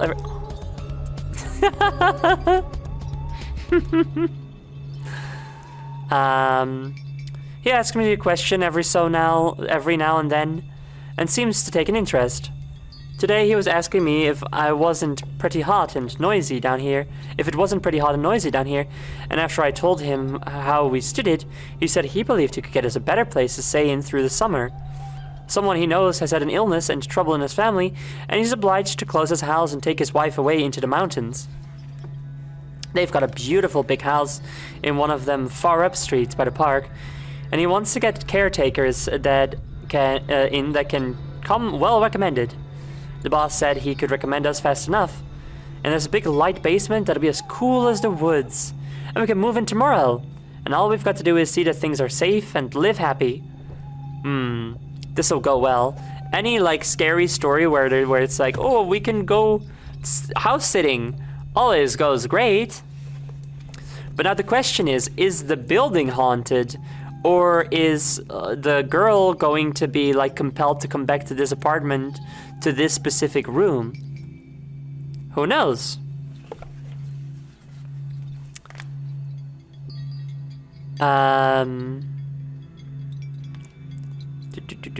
Oh, Jem, Jane ejaculated. It sounds too good to be true. Up by the park, a big cool place to live. We've none of us ever been in a house the size of it. You know what they look like outside, and they say they're bigger than they look. It's your business to go over the rooms every day, or to see nothing's going wrong in them. Moths or dirt, I suppose. It's all left open, but just one room they've left locked and don't want interfered with. Okay, cool, it's haunted. The Shining had to get it from somewhere, true.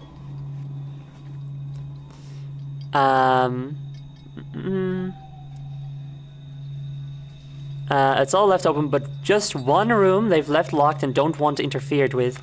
I told the boss I thought the basement would seem like the Waldorf Astoria to us.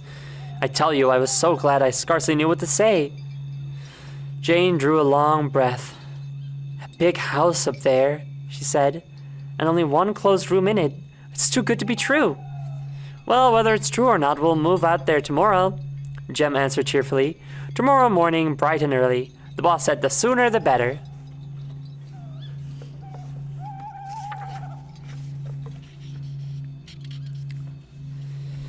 A large house left deserted by those who have filled its rooms with emotions and life expresses a silence, a quality of its own. A house unfurnished and empty seems less impressively silent.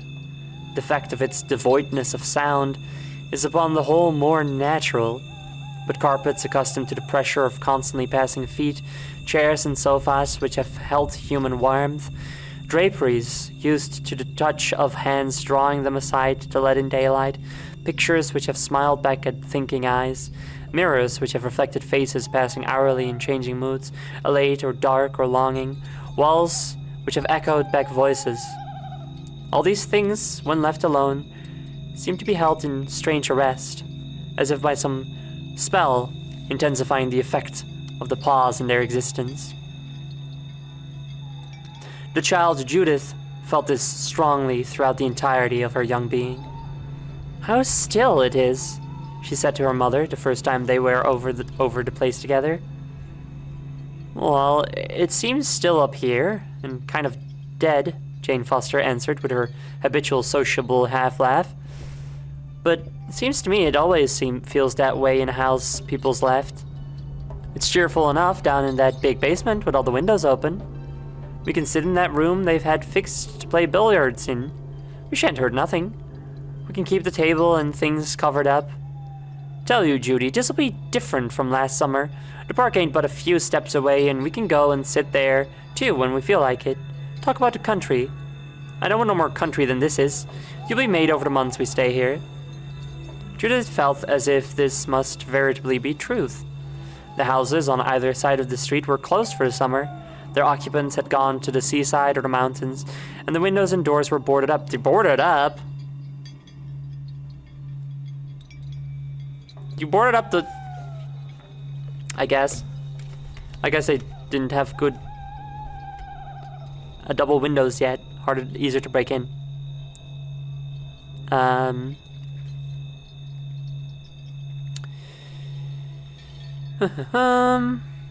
The street was a quiet one at any time, and wore now the aspect of a street in a city of the dead. The green trees of the park were to be seen either gently stirring or motionless in the sun at the side of the avenue crossing the end of it. The only token of the existence of the elevated railroad was a remote occasional hum, suggestive of the flying past of a giant bee.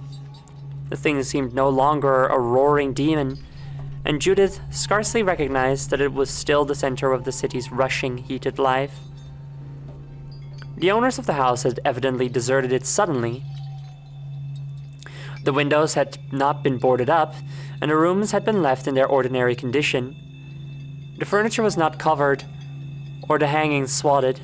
Jem Foster had been told that his wife must put things in order. The house was beautiful and spacious. Its decorations and appointments were not mere testimonies to freedom of expenditure, but expressions of a dignified and cultivated thought. Judith followed her mother from room to room in one of her singular moods. The loftiness of the walls, the breadth and space about her made her, at intervals, draw in her breath with pleasure.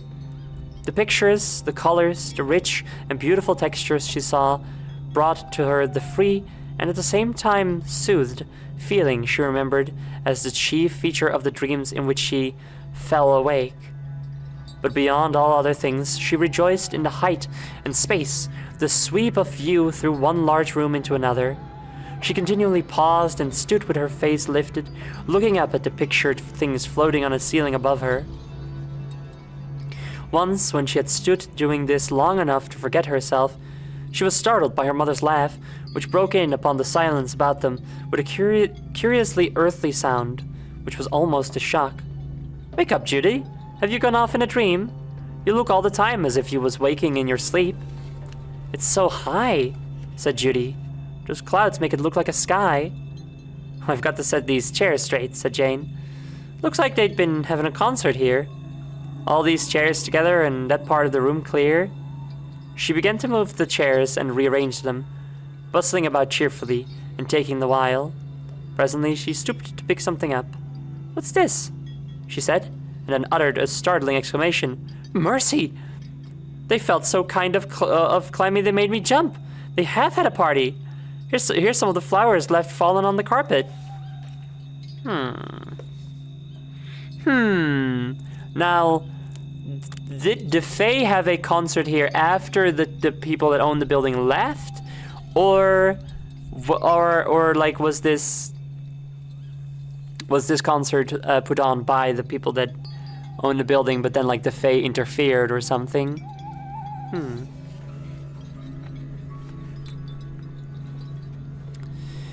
She held up a cluster of wax white hyacinths and large heavy rosebuds, faded to discoloration. This has dropped out of some set piece. It felt like a cold flesh when I first touched it. I don't like a lot of white things together. They look too kind of mournful. Just go and get the waste paper basket in the library, Judy. We'll carry it around and to drop things into. Take that with you.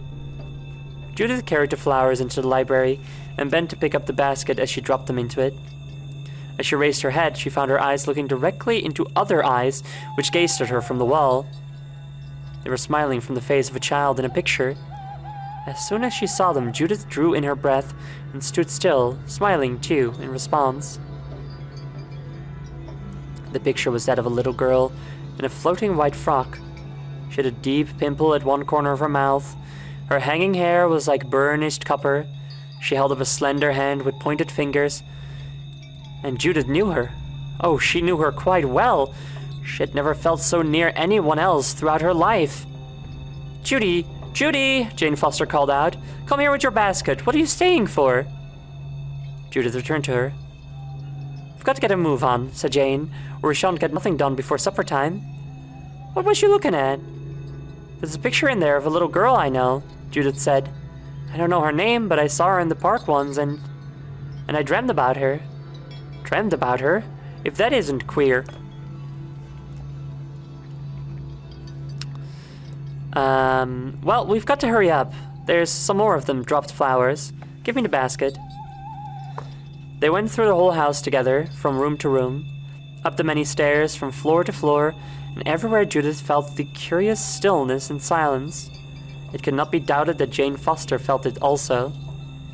It's the stillest house I was ever in, she said. I'm glad I've got you with me, Judy. If I was so alone, I believe it'd give me the creeps. These big places ought to have big families in them. It was on the 4th floor that they came upon the closed room. Capitalized. Capital C, capital R, closed room. Awesome. Jane had found some of the doors shut and some open, but a turn of the handle gave entrance through all of the unopened ones until they reached this one at the back of the 4th floor. This one won't open, Jane said when she tried to handle. Then she shook it once or twice. No, it's locked, she decided after an effort or two. There, I've just remembered. There's one kept locked. Folks always has things they want locked up. I'll make sure, though. She shook it, turning the handle, shook again, pressed her knee against the panel. The lock resisted all effort. Lady, what are you doing? Girlie, stop. Why do you want to get into the room so bad if the people that you're house sitting for told you not to do that and locked the door? Another particle for the another scroll for the diagonal scroll stack. Yeah, that makes more sense. I don't know what the Ray? Is that? It's just Ray the Flying Squirrel. His name is not Ray.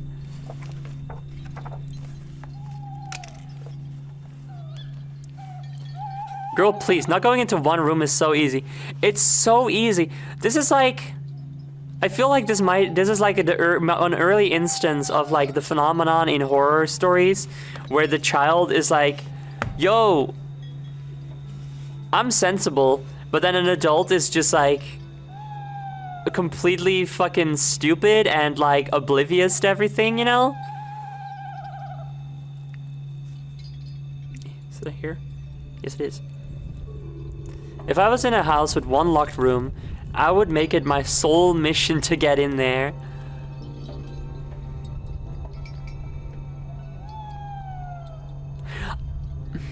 I guess she doesn't know she's in a horror story where the Fae are real. I guess I would also be curious. But I wouldn't like try to break in, you know? Because then they're gonna know. I'm gonna try to like pick the lock so I can lock it again afterwards, you know? What's in there? Probably mommies. It's probably mommies, to be fair. If I was in a house with one locked room, I'd put a bookcase in front of that door. I feel like if I was in a house, okay, so she doesn't know she's in a horror story and doesn't have decades of horror fiction to educate her on what to do in this situation. So if I, who know all this, were to be in this situation where I am sitting in a big house with one locked door, I'd be like, okay, yes, I'm super curious what's in there. It might be nothing important. It might be a scary ghost. I'm not gonna risk it because it super sounds like the kind of thing where it's a scary ghost. I'm not gonna risk it. You know what I mean? What if it's Dracula and I'm becoming a vampire? What if it's a Dracula and kills me? What if it's a ghost and kills me? What if it's probably mummies and kills me? I'm just not gonna. Can you lockpick? No. But if I can get a single-sided jiggler, then I can get in. Wasn't she specifically told not to go in even? She was. She was told to check up on all the rooms except for one, which is to remain locked. That's what she was told. And she wants to go in anyway. Like, immediately, too, right? It's not even a case of, like, I'm curious what's in this room, but I guess I won't find out. Oh, well. And then later on, she's like, it's fucking eating me up inside. I gotta know what's in there. We're not even doing that. She finds the door, she tries opening it, and she's like, right, there was a locked door. But what if there wasn't? You know, like immediately starts trying to break open the door. There's no build up. This lady's just immediately like, I gotta find out. You know? This is the lockpicking lawyer, and today we're looking at the curse's door in my parents' new chateau. Yeah. Alright. Let's see what happens next.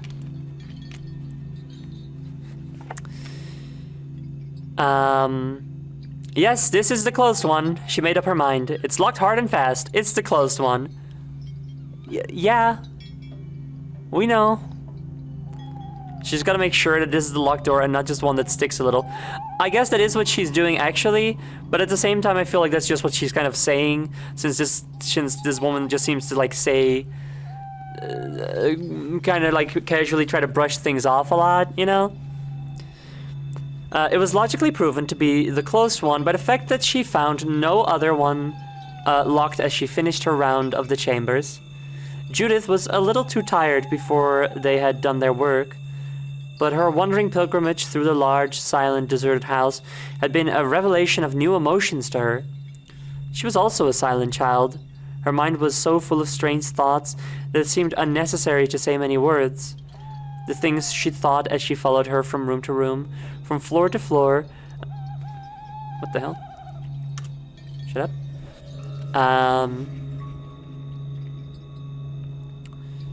She followed her from room to room, from floor to floor, until they reached the locked door, would have amazed and puzzled Jane Foster if she had known of their existence. Most of all, perhaps, she would have been puzzled by the efforts the closed door had upon the child. The effect the puzzled door had upon the child. It puzzled and bewildered Judith herself, and made her feel a little wary. She wanted so much to go into that room. Without in the least understanding the feeling, she was quite shaken by it. So, like, I understand why Judith wants to go into the room, right? Because she's got some fae stuff going on. There's already, like, a fae girl haunting her, or her aunt who is a fae now, or a ghost, or whatever. So for her, it's like, okay, got it. The mom is,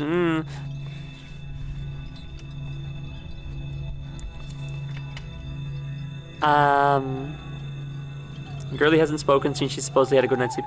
No, she spoke. She told her mom that she saw a girlie she saw in her dreams in the painting. And her mom was like, ha ha ha ha. Anyway.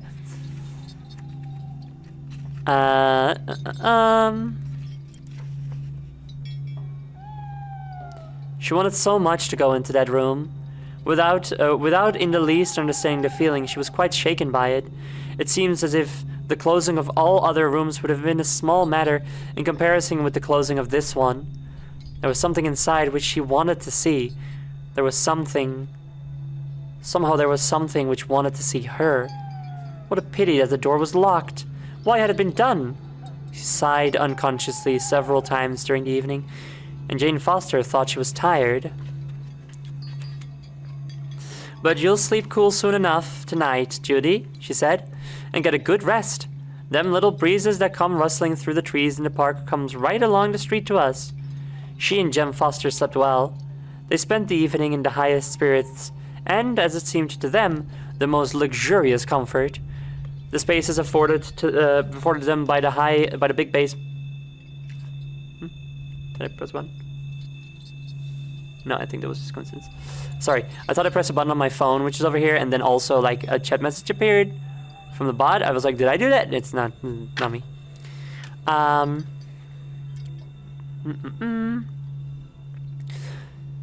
The space afforded them by the big basement, with its kitchen and laundry and pantry, and above all, the especially large room, which had been used for billiard playing, supplied actual vistas.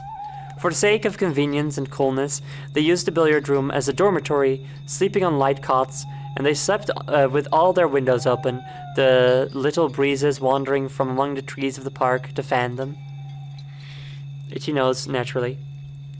How they laughed and enjoyed themselves over their supper, and how they stretched themselves out with sighs of joy in the darkness as they sank into the cool, untroubled waters of deep sleep. "This is about the top notch," Jem murmured as he lost his hold on the world of waking life and work. But though she was cool, though she was undisturbed, though her body rested in absolute repose, Judith did not sleep for a long time. She lay and listened to the quietness. There was a mystery in it. The footstep of a belated passer-by in the street woke strange echoes. A voice heard in the distance, in a riotous shout, suggested weird things. And as she lay and listened, it was as if she were not only listening, but waiting for something. She did not know at all what she was waiting for, but waiting she was.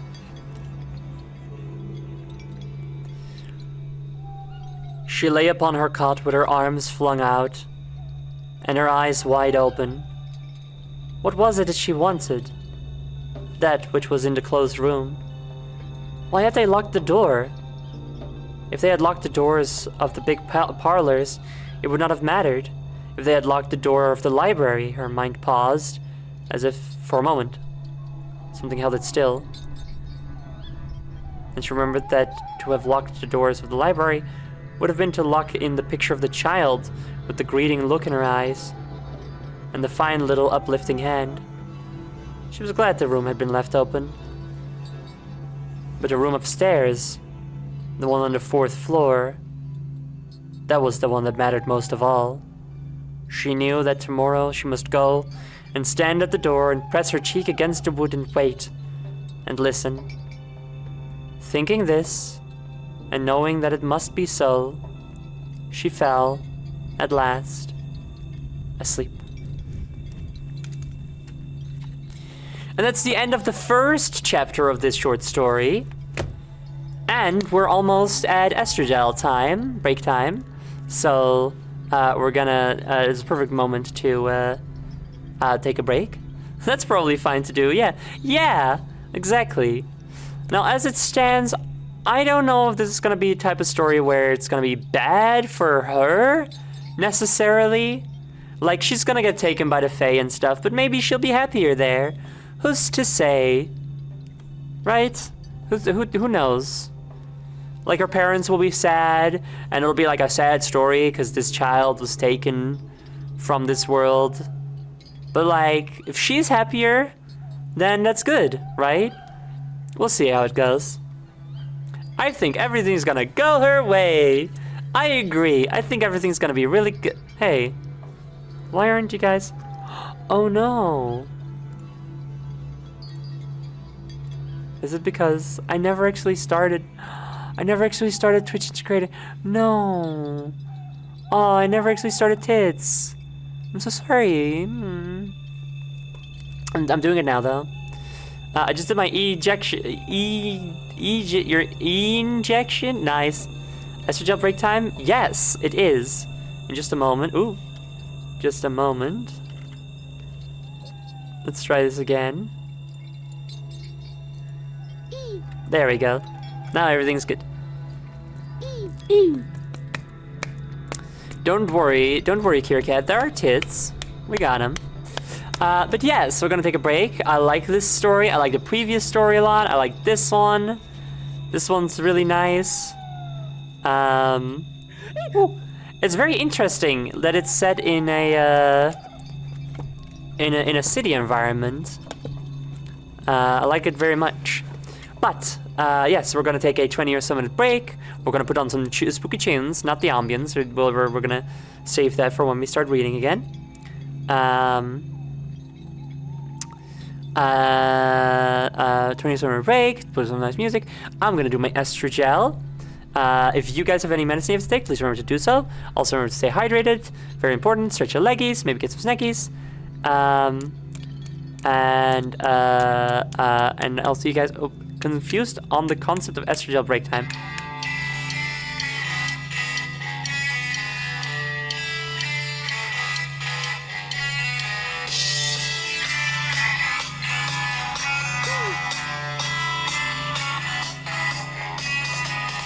Do, do, do, do, do, do, do. Do, do, do, do, do, do, do. Got your mother in a whirl. She was taken by the fae. Okay, confused by the concept of an estrogel break time. Well, you see, Toaster Fork, I'm transgender, and so I have to take my hormone. Well, I don't have to, but I choose to take my hormones. And that's estrogel. I take estrogel, which is gel, which has estradiol in it, and I put it on my thighs because there's a lot of surface there, a lot of fat and stuff for it to be absorbed through. Got your mother in a whirl. She was haunted by a ghost girl. Anyway, and it happens to be at 9 p.m., which happens to be kind of around the midpoint of my streams. So, it's a perfect time to have a 20 or so minute break in the middle of the stream so that I can stretch my legs a bit, like I said, refill my water, etc. Everybody else can go to the restroom, It's just a very nice little coincidence, It's just a coincidence that it's at this time. Anyway, yes, I'll see you guys soon after the break. Bye-bye! Hi, I'm back. Hi. Give me just a second to... Actually, let me first bump up the socials. Over there and over here. And over here. There we go. Yes, no more bare shoulders because it's getting a bit cold. So I've put on a little... It's like a blankie, but it's got like a hood on it. I forgot what they're called. But it's one of those, and it's Organization 13 themed, so it's really good. But hi everybody, hope you had a good break.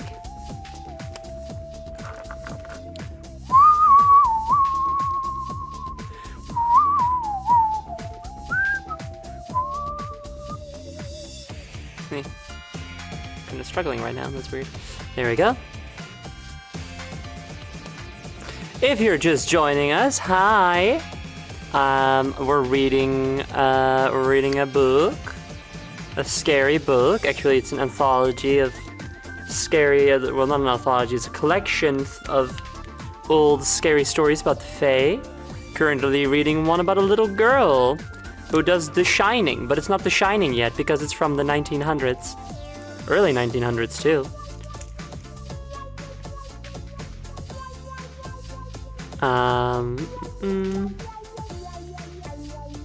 Cool fucking wizard robe. A little bit.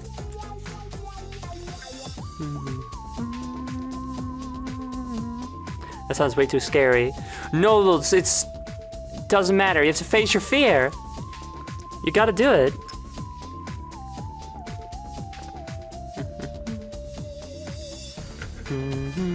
This nice ring that goes on the thumb with like these little spikes on it. I'd love to wear this on this thumb. But this thumb is thinner than this thumb, so this one can't wear it. It's weird. But yes, I'm being nice and snuggy. Face your fear and realize how cool the scary things are. Yeah! What's not to love about scary things? Okay, streamer, I will face my fear. Good. I'm proud of you. My perfectly legal copy of Pokemon ZA keeps crashing, but like, it's not really a fun game anyways yet, so... Well, if you're not out of the tutorial yet, then, you know, you're probably... How far are you in at this point? Like 12 hours? Like halfway through the tutorial? I know, I hear it's stupid long.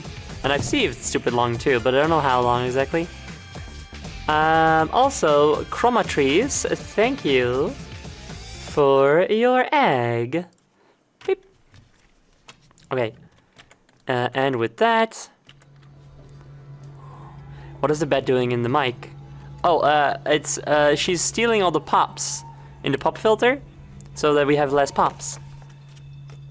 Which is good, makes for better audio.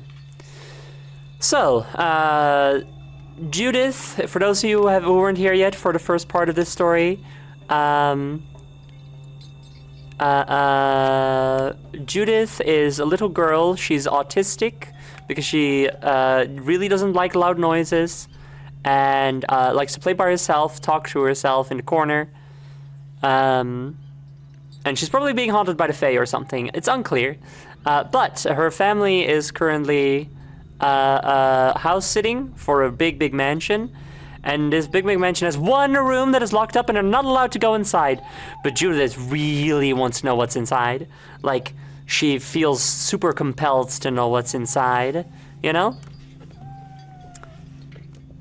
The tutorial is like 3 hours, maybe? Maybe less if you don't do what I did and try so hard to break it out of it early. 3 hours is still stupid long, I will say. Your rifle basically hustles you into staying at his hotel and then uses the GPS on your phone to stalk you and make sure you don't run away. It's one of those, hey, you can't go that way yet tutorials. Yeah, I've seen that. Like, for the entire time, you just, like, are not allowed to do anything but the tutorial. It's weird. It's lame. Damn, my makeup's fucking good. I did such a good job. More Ray's non-nefarious. Those are my favorite kind of Ray. Because Ray's a good little lad. He'd never be nefarious.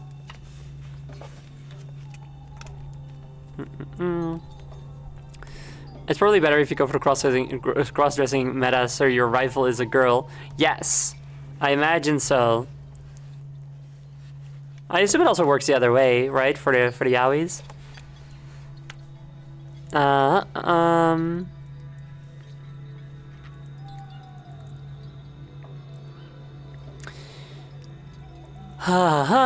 Okay, now we're gonna start reading now. Here we go. Judith climbed the basement stairs rather slowly. Her mother was busy rearranging the disorder the hastily departed servants had left. The departure had indeed been made in sufficient haste to have left behind the air of its having been flight. There was a great deal to be done, and Jane Foster, moving about with broom and pail and scrubbing bushes, did not dislike the excitement of the work before her. Judith's certainty that she would not be missed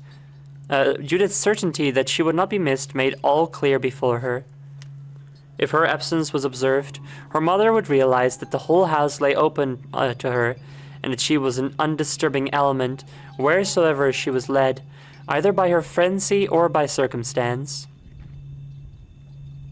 If she went into the parlors, she would probably sit and talk to herself or play quietly with her shabby doll. In any case, she would be finding pleasure of her own and would touch nothing which could be harmed. Your makeup is really good. Very pretty and cool. Thank you. Thank you, honey. Love you.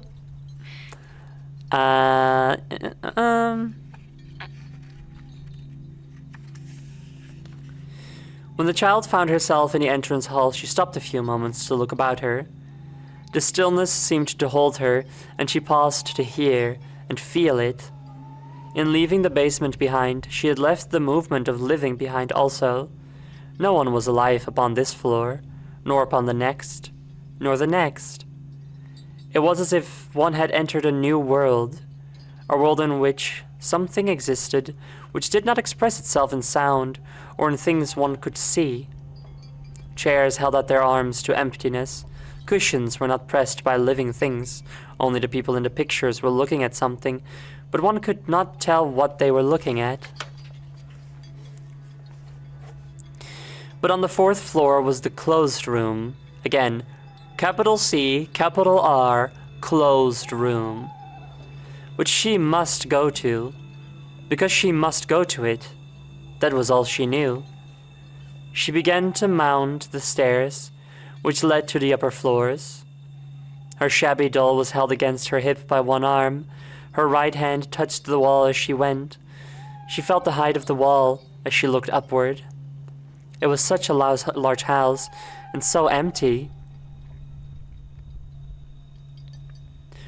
Where had the people gone, and why had they left it all at once if they were afraid? Her father had only heard vaguely they had gone because they had had trouble.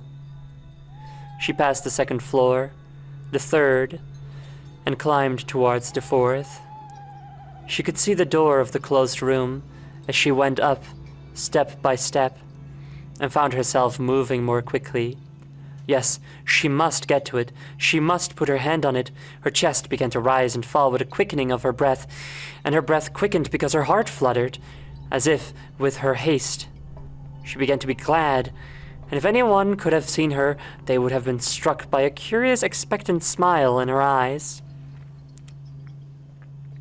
She reached the landing and crossed it, running the last few steps lightly. She did not wait or stand still a moment. With a strange expectant smile on her lips, as well as in her eyes, she put her hand upon the door. Not upon the handle, but upon the panel. Without any sound, it swung quietly open. And without any sound, she stepped quietly inside. The room was rather large, and the light in it was dim. There were no shutters, but the blinds were drawn down. Judith went to one of the windows and drew its blind up so that the look of the place might be clear to her. There were two windows, and they opened upon the flat roof of an extension, which suggested somehow that it had been used as a place to walk about in. This, at least, was what Judith thought of at once, that someone who had used the room had been in the habit of going out upon the roof and staying there as if it had been a sort of garden. There were rows of flower pots with dead flowers in them. There were green tubs containing large shrubs, which were dead also. Against a low parapet, certain of them held climbing plants which had been trained upon it. Two had been climbing roses. One were clematis?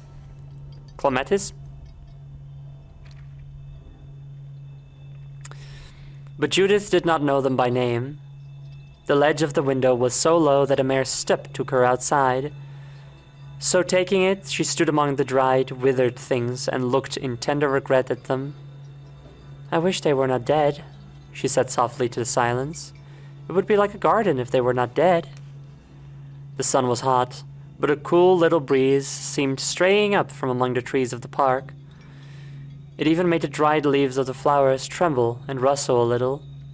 Involuntarily, she lifted her face to the blue sky and floating white clouds. They seemed so near that she felt almost as if she could touch them with her hand. The street seemed so far below. The whole world seemed far below. If one stepped off the parapet, it would surely take one a long time to reach the earth. She knew now why she had to come up here.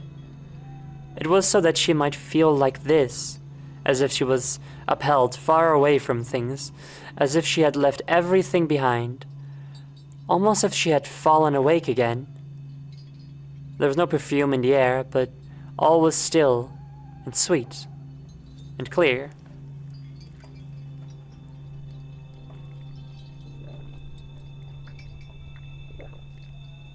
Yeah, this room seems awesome.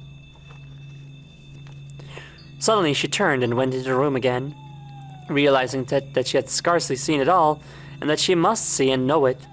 It was not like any other room she had seen. It looked more simple, though it was a pretty place. The walls were covered with roses. There were bright pictures and shelves full of books. There was also a little writing desk, and there were 2 or 3 low chairs and a low table. A closet in a corner had its drawer ajar, and Judith could see that inside toys were piled together. In another corner, a large doll's house stood, looking as if someone had just stopped playing with it. Some toy furniture had been taken out and left near it upon the carpet. It was a little girl's room, Judith said. Why did they close it? Her eye was caught by something lying on a sofa, something covered with a cloth. It looked almost like a child lying there asleep, so fast asleep that it did not stir at all. Judith moved across to the sofa and drew the cloth aside. With its head upon a cushion was lying there a very large doll, beautifully dressed in white lace, its eyes closed, and a little wreath of dead flowers in its hair. It looks almost as if it had died too, said Judith. She did not ask herself why she said, as if it had died too. Perhaps it was because the place was so still, and everything so far away, that the flowers had died in the strange little deserted garden on the roof. She did not hear any footsteps. In fact, no ghost of a sound stirred the silence as she stood, looking at the doll's sleep. But quite quickly she ceased to bend forward, and turned round to look at something which she knew was near her. There she was. And it was quite natural she should be there. The little girl with the face like a white flower, with the quantity of burnished coppery hair, and a smile which deepened the already deep dimple near her mouth. "You have come to play with me," she said. "Yes," answered Judith. "I wanted to come all night. I could not stay downstairs." "No," said the doll. "You can't stay downstairs. Lift up the doll." They began to play as if they had spent their lives together. Neither asked the other any questions. Judith had not played with other children, but with this one she played in absolute and lovely delight. The little girl knew where all the toys were, and there were a great many beautiful ones. She told Judith where to find them and how to arrange them for their games. She invented wonderful things to do, things which were so unlike anything Judith had ever seen or heard or thought of, that it was not strange that she realized afterwards that all her past life and its belongings had been so forgotten as to be wholly blotted out while she was in the closed room. She did not know her playmate's name. She did not remember that there were such things as names. Every moment was happiness. Every moment, the little girl seemed to grow more beautiful in the flower whiteness of her face and hands, and the strange lightness and freedom of her movements. There was an ecstasy in looking at her, in feeling her near. Not long before Judith went downstairs, she found herself standing with her outside the window, in among the withered flowers. "It was my garden," the little girl said. "It had been so hot, and no one has been near to water them, so they could not live." Yeah, this rules. Fool would I be for not going here. This room is awesome. She went lightly to one of the brown rose bushes and put her pointed-fingered little hand quite near it. She did not touch it, but held her hand near, and the leaves began to stir and uncurl and become fresh and tender again, and roses were nodding, blooming on the stems. and she went in the same manner to each flower and plant in turn, until all the before dreary little garden was bright and full of leaves and flowers. "It's life," she said to Judith. Judith nodded and smiled back at her, understanding quite well just as she had understood the eyes of the bird who had swung on the twig so near her cheek the day she had hidden among the bushes in the park. "Now you must go," the little girl said at last, and Judith went out of the room at once, without waiting or looking back, though she knew the white figure did not stir till she was out of sight. It was not until she had reached the second floor that the change came upon her. It was a great change, and a curious one. The clothes room became as far away as all other places and things had seemed when she had stood upon the roof feeling the nearness of the blueness and the white clouds, as when she had looked round and found herself face to face with the child in the clothes room. She suddenly realized things she had not known before. She knew that she had heard no voice when the little girl spoke to her. She knew that it had happened, that it was she only who had lifted the doll, who had taken out the toys, who had arranged the low table for their feast, putting all the small service upon it, and though they had played with such rapturous enjoyment and had laughed and feasted, what had they feasted on? That she could not recall, and not once had she touched or been touched by the light hand or white dress, and though they seemed to express their thoughts and intentions freely, she had heard no voice at all. She was suddenly bewildered, and stood rubbing her hand over her forehead and her eyes, but she was happy as when she had fallen awake in her sleep, and was no more troubled or really curious than she would have been if she had had the same experience every day of her life. You must have been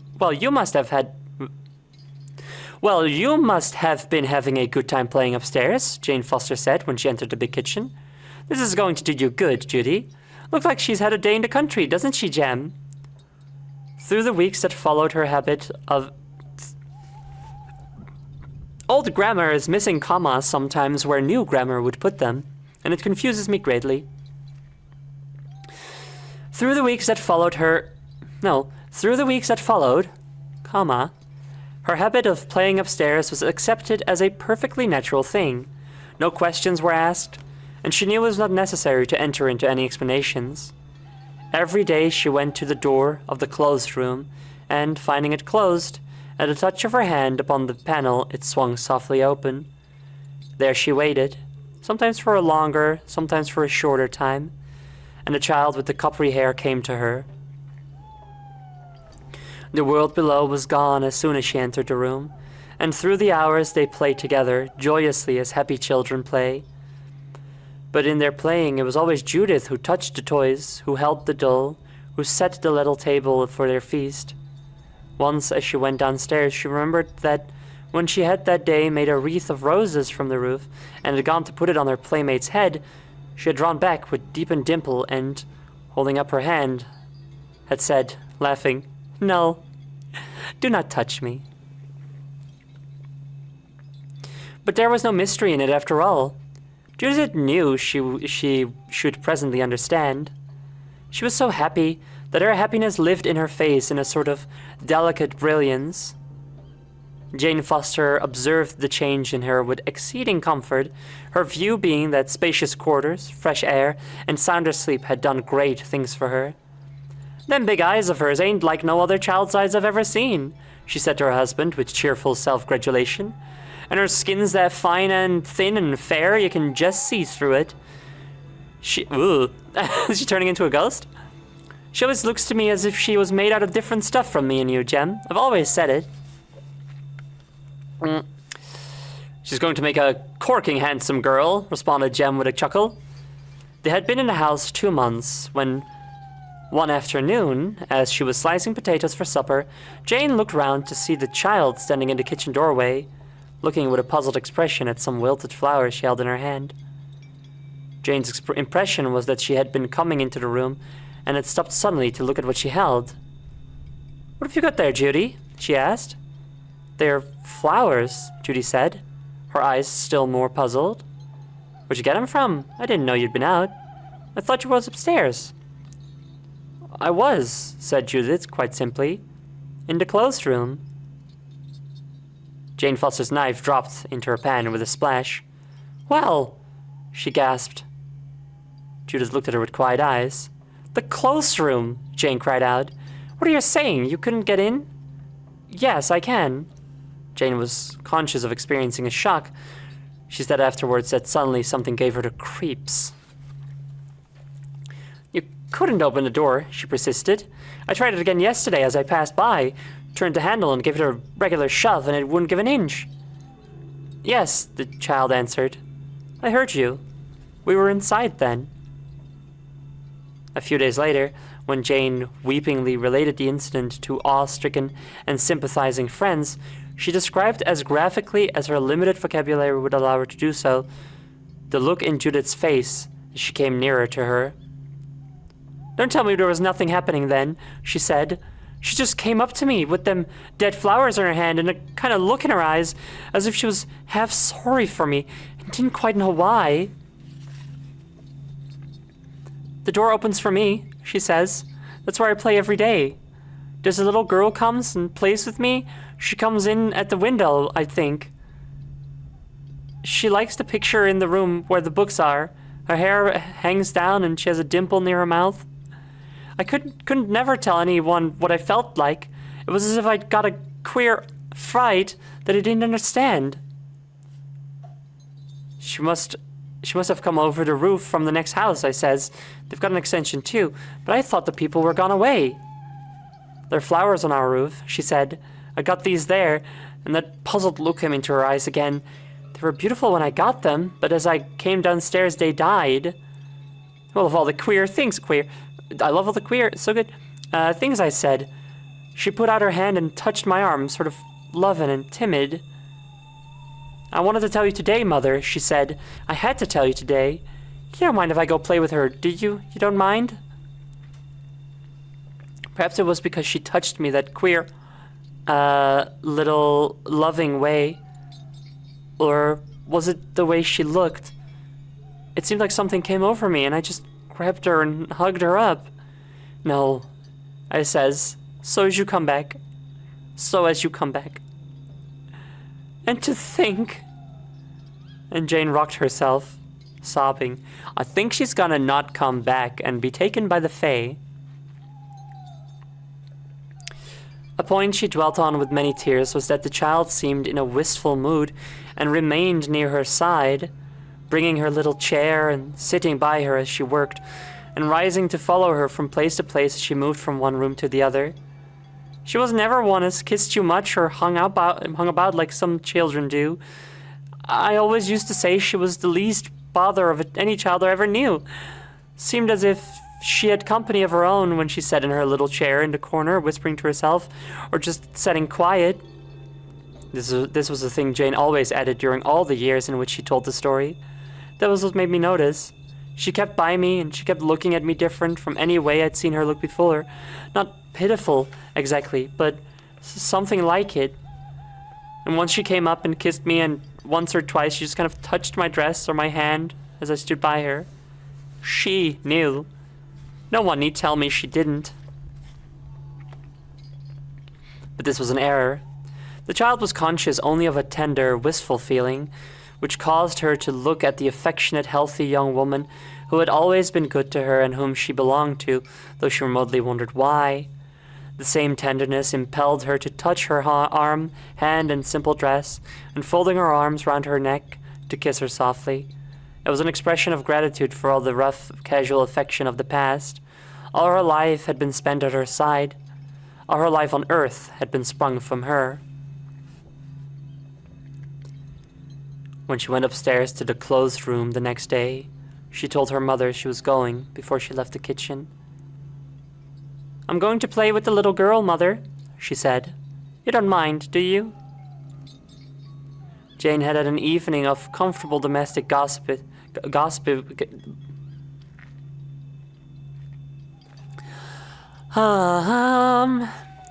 Jane had an evening of comfortable domestic gossip and joking with Jem, had slept soundly, and eaten a hearty breakfast. Life had resumed, its wholly normal aspect. The sun was shining hot and bright, and she was preparing to scrub the kitchen floor.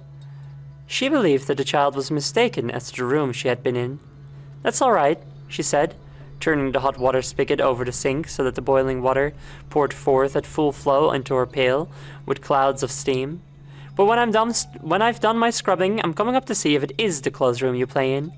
If it is, I guess you'd better play somewhere else, and I want to find out how you get that door open. Run along if you like." Judith came back to her from the door. "Yes," she said, "come and see. But if she's there, putting her hand on Jane's hip gently, you mustn't touch her." Jane turned off the hot water and stared. "Her? The little girl who plays? I never touch her. She says I must not." Jane lifted her pail from the sink, laughing outright. "Well, that sounds as if she was a pretty airy young one," she said. "I guess you're a queer little pair." "Run on. I must get at things this floor." Judith ran up the 3 flights of stairs lightly. She was...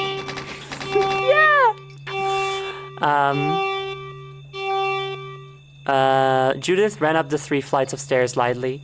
She was glad she had told her mother, though she wondered vaguely why it had never seemed right to tell her until last night. And last night it had seemed not so much necessary as imperative. Something had obliged her to tell her. The time had come when she must know. The closed room door had always shut itself gently after Judith had passed through it, and yesterday, when her mother passing by chance had tried the handle so vigorously, the 2 children inside the room had stood still, gazing at each other, but neither had spoken, and Judith had not thought of speaking. When she was out of the realm of speech, and without any sense of amazement was aware that she was out of it, people with voices and words were in that faraway world below. The playing today was even a lovelier, happier thing than it had ever been before. It seemed to become each minute a thing farther and farther away from the world in the streets where the elevated railroad went humming past like a monster bee. And with a sense of greater distance came a sense of greater lightness and freedom. Judith found that she was moving about the room and the little roof garden almost exactly as she had moved in the waking dreams where she saw Aunt Hester. Almost as if she was floating, and every moment was ecstasy. Once, as she thought this, she looked at her playmate, and the child smiled, and answered her as she always did before she spoke.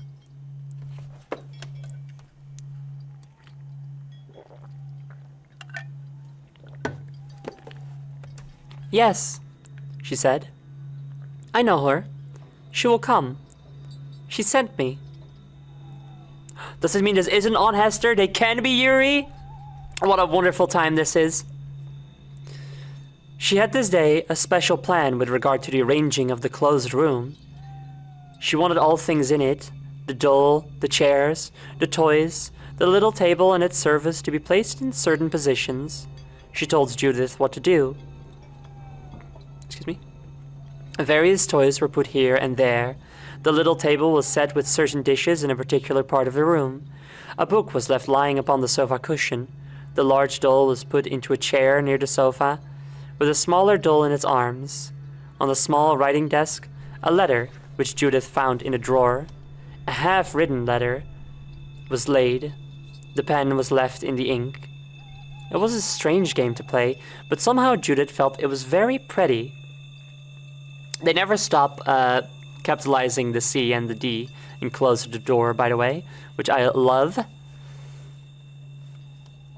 It feels so modern. You know what I mean? To emphasize an element in the story like that. A little Homestuckian. That's a way to put it. I was thinking, like, it reminds me of House of Leaves, where house is always blue, you know? It is a little... I guess that's also like Green Sun in Homestuck, you're right.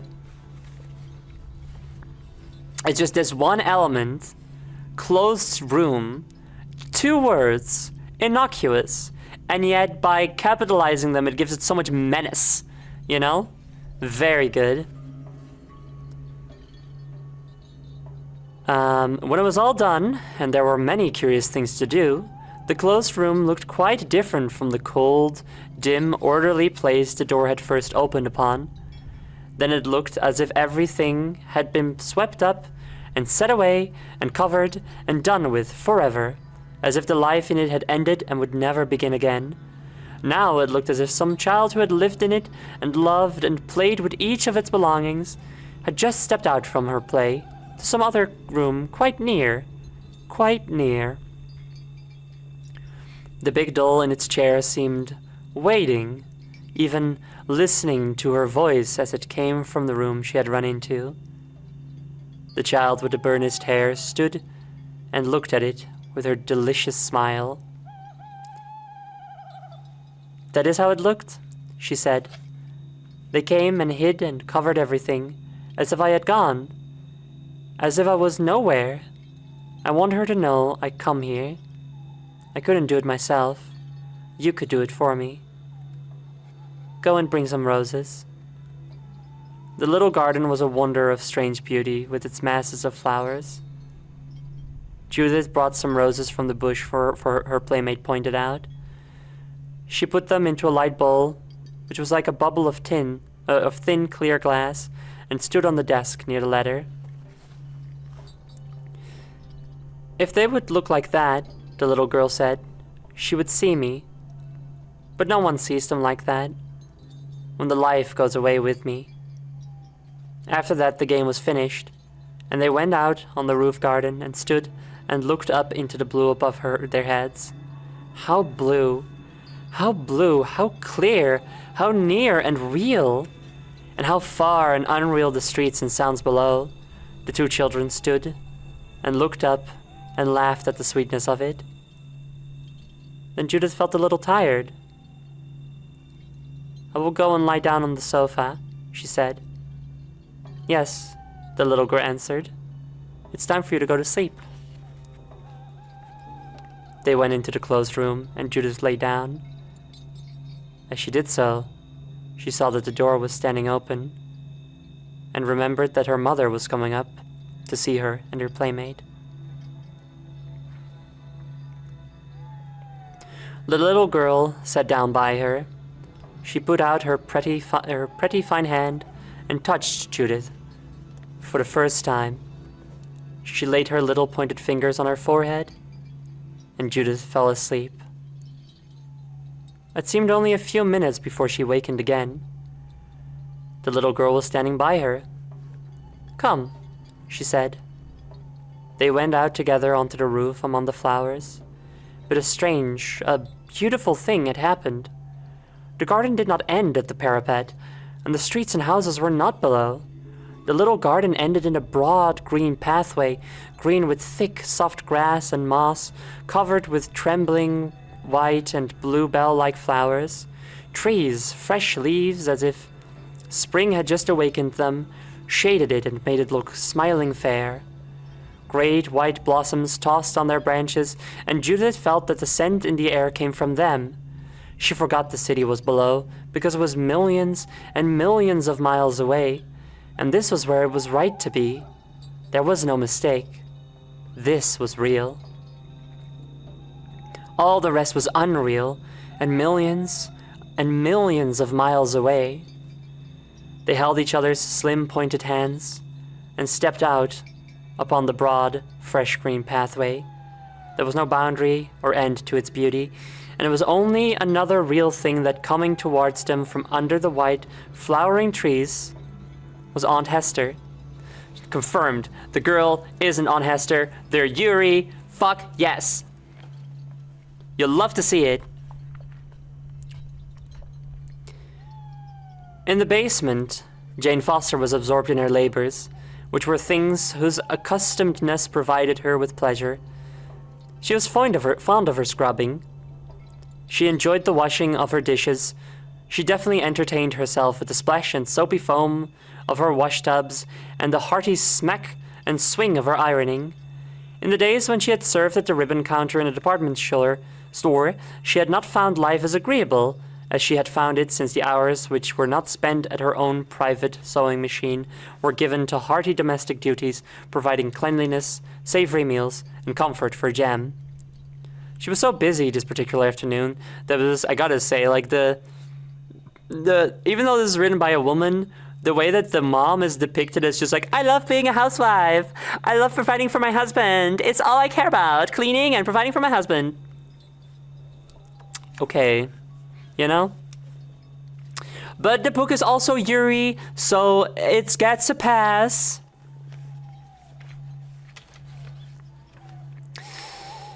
She was so busy this particular afternoon that it was inevitable that she should forget all else but the work which kept her on her knees scrubbing floors or on a chair polishing windows, and afterwards hanging before them bits of clean, spotted muslin. She was doing this last when, her attention being attracted by wheels in the street stopping before the door, she looked out to see a carriage door open and a young woman dressed in exceptionally deep mourning garb stepped onto the pavement, cross it, and ascend the front steps. Mourning, like with a U, like to be in mourning. Who is she? Jane exclaimed disturbedly. Does she think the house is still let because it's shut? A ring at the doorbell called her down from her chair. Among the duties of a caretaker is naturally included that of answering the questions of visitors. She turned down her sleeves, put on a fresh apron, and ran upstairs to the entrance hall. When she opened the door, the tall young woman in black stepped inside as if there was no reason for her remaining even for a moment on the threshold. I am Mrs. Halden, she said. I suppose you are the caretaker? Halden was the name of the people to whom the house belonged. Jem Foster had heard only the vaguest things of them, but Jane remembered that the name was Halden, and remembered that they had gone away because they had had trouble. She recognized at a glance what sort of trouble it had been. Mrs. Halden was tall and young, and to Jane Foster's mind expressed from head to toe the perfection of all that spoke of for wealth and fashion. Her garments were heavy and rich with crepe. Crepe? The long black veil, which she had thrown back, swept over her shoulder and hung behind her, serving to set forth, as it were, more pitifully the white wornness of her pretty face, and a sort of haunting eagerness in her haggard eyes. She had been a smart, lovely, laughing, and lovable thing, full of pleasure in the world, and now she was stricken and devastated, that she seemed set apart in an awful, lonely world of her own.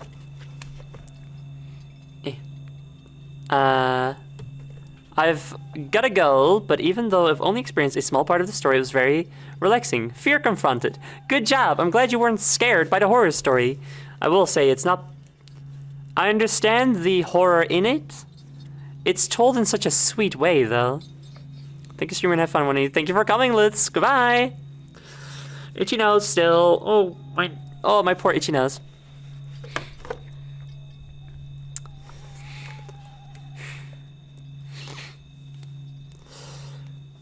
She had no sooner crossed the threshold than she looked about her with a quick, smitten glance and began to tremble. Jane saw her look shudder away from the door to the front room, where the chairs had seemed left as if set for some gathering, and the wax-white flowers had been scattered on the floor. She fell and... Wait. What are we doing here?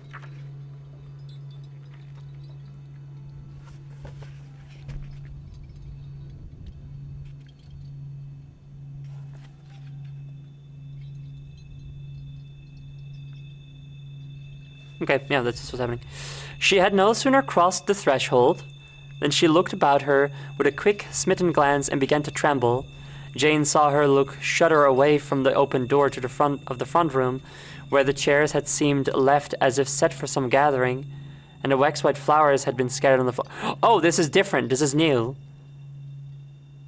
I see. Okay, yes, all right. So, like, this was cleaned up, and now suddenly it's all the same again as it was when they got to the building. She fell into one of the carved hall seats and dropped her face into her hands, her elbows resting on her knees. "Oh, no, no," she cried. "I can't believe it! I can't believe it!" Jane Foster's eyes filled with good-natured, ready tears of sympathy. "Won't you come upstairs, ma'am?" she said. "Wouldn't you like to sit in your own room, perhaps?" "No, no," was the answer. "She was always there. She used to come into my bed in the morning. She used to watch me dress to go out. No, no! I'll open the shutters in the library, said Jane. Oh, no, no, no! She would be sitting on the big sofa with her fairy story book. She's everywhere, everywhere. How could I come? Why did I? But I couldn't keep away. I tried to stay in the mountains, but I couldn't. Something dragged me day and night. Nobody knows I'm here. She got up and looked about her again. I've never been in here since I went out with her, she said. They would not let me come back. They said it would kill me. And now I have come, and everything is here. All the things we lived with. And she's millions and millions and millions of miles away. Who? Oh, fuck, a break. Damn it. Ah, well. I guess I'll just sit here and do nothing for a while.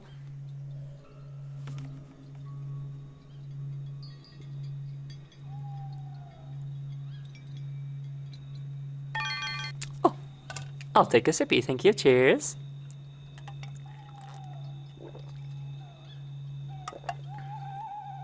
It's truly do ruin everything. So annoying. And I was too captivated and raptured by the book to notice the little warning that pops up above the chat that an ad is going to appear. I don't know if you guys see that. Do you guys see that? Do you guys see, like, hey, an ad is coming in? I know I see it, and I know mods see it, but can anyone see it? I'm awfully curious. We don't. I feel like it'd be nice if you guys did, but I suppose Twitch maybe doesn't want you guys to see that, because then you guys can prep accordingly and not be there for the ad.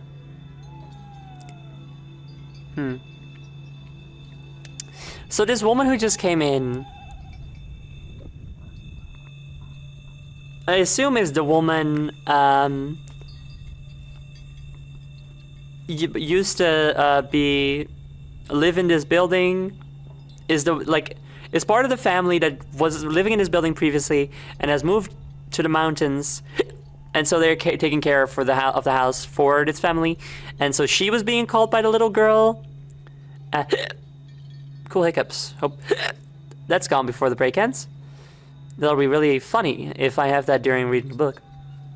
And she was being called by a girl, and maybe because she was less nonverbal, she talked about her more with her parents, and so, or not necessarily just her parents, but like her family, and so her family was like, okay, we gotta skedoodle on out of here, you know?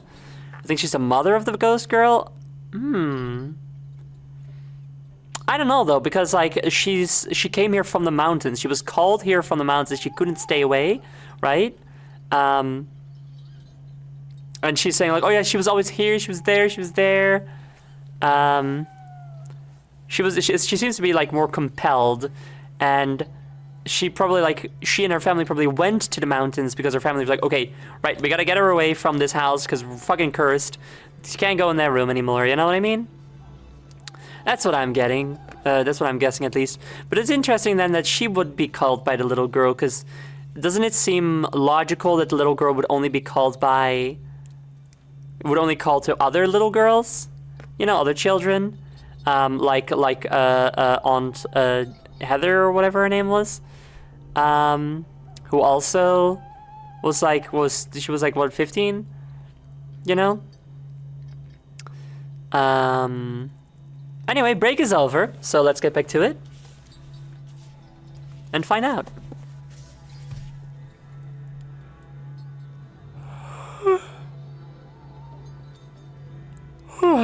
Also, what do you guys think about the soundscape I put together? I hope it's really helping with the atmosphere.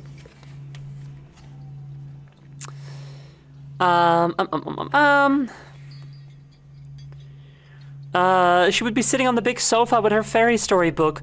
She's everywhere, everywhere. How could I come? Why did I? But I couldn't keep away. I tried to stay in the mountains, but I couldn't. Something dragged me day and night. Nobody knows I'm here. She got up and looked about her again. I've never been in here since I went with her, she said. They would not let me come back. They said it would kill me. And now I have come, and everything is here, all the things we lived with, and she's millions and millions and millions of miles away. It's not on. Fuck! Shit! That's right, I watched something on Firefox during the break, so I didn't. So I made it so you guys couldn't hear Firefox. Ah, stupid, wretched silence for you guys the entire time. Fuck, I'll have to fix that for the VOD. How annoying. Oh well. Anyway, you can hear it now, so that's good. Tell me what you think of it.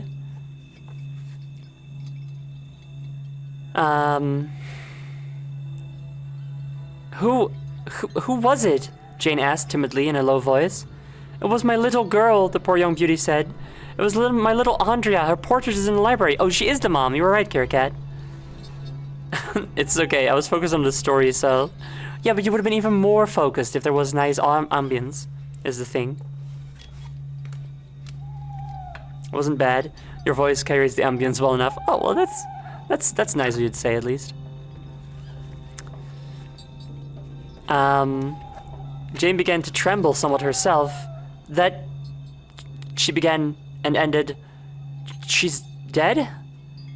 Mrs. Holden had dragged herself almost as if unconsciously to the stairs. She leaned against the newel post, and her face dropped upon her hand. Oh, I don't know, she cried. I cannot believe it. How could it be? She was playing in her nursery, laughing and playing, and she ran into the next room to show me a flower.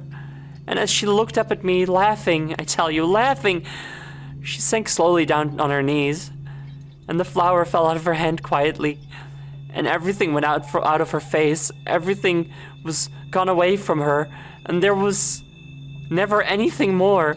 Never. Jane Foster's hand had crept up to her throat. She did not know what made her cold. My little girl, she began. Her name is Judith. Where is she? Said Mrs. Holden in a breathless way. She is upstairs, Jane answered slowly. She goes into that back room on the 4th floor. Mrs. Holden turned upon her with wide eyes.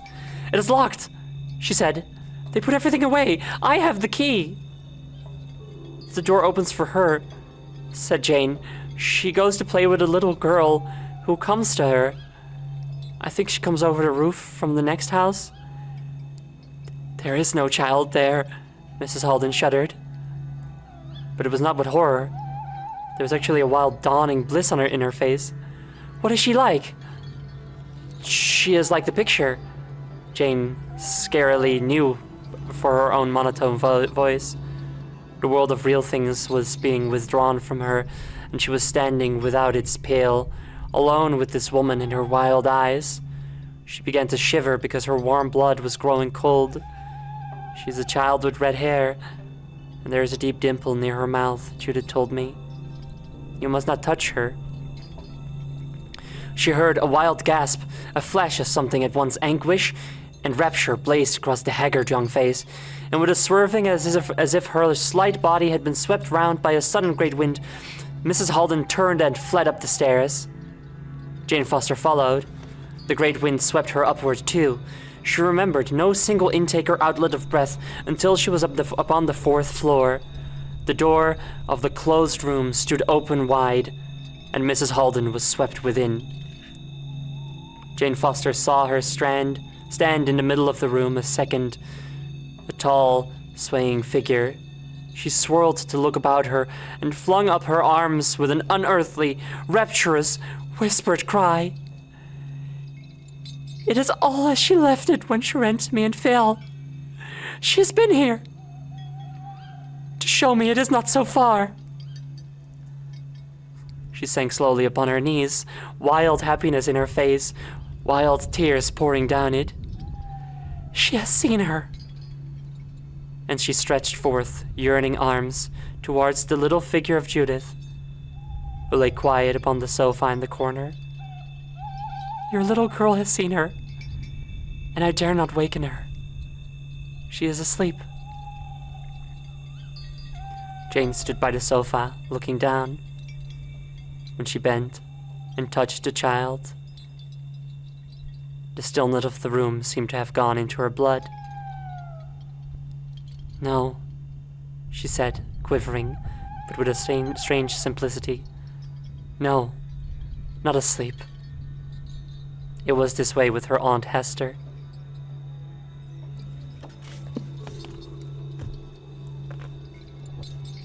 The end!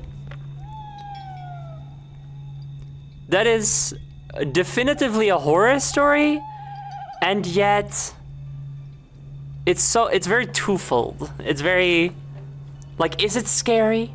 Is it bad? It seems kind of nice, right? Like, that was mostly a nice time, yeah. Obviously she's dead, but at the same time, is she? Right? She's in a different world now. But it seems one where she'll be much happier. But it's certainly tinged with a bit of horror. Very, well, I mean, it's tinged with a lot of horror, but it's just really good. She doesn't have a body, and that's chill. Right, she just gets to be like a ghost in the Fae, in the land of the Fae. It seems cool and good.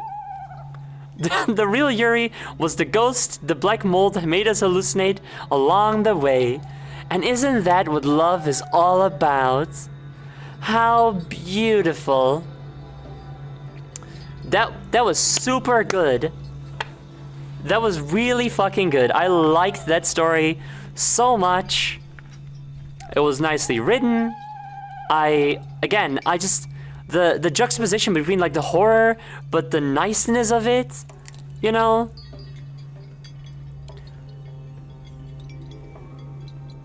I liked it so much. I too want a girl to take me to an endless beautiful forest. That's my review. Little different than The Shining, huh? But it's kind of cool of Stephen King to like make like a kind of a fan fiction of this story, but like with its own spin, you know? Very neat. And I suppose that's it. We don't really have I mean, we have the time to read more, but reading out loud for 3 hours long is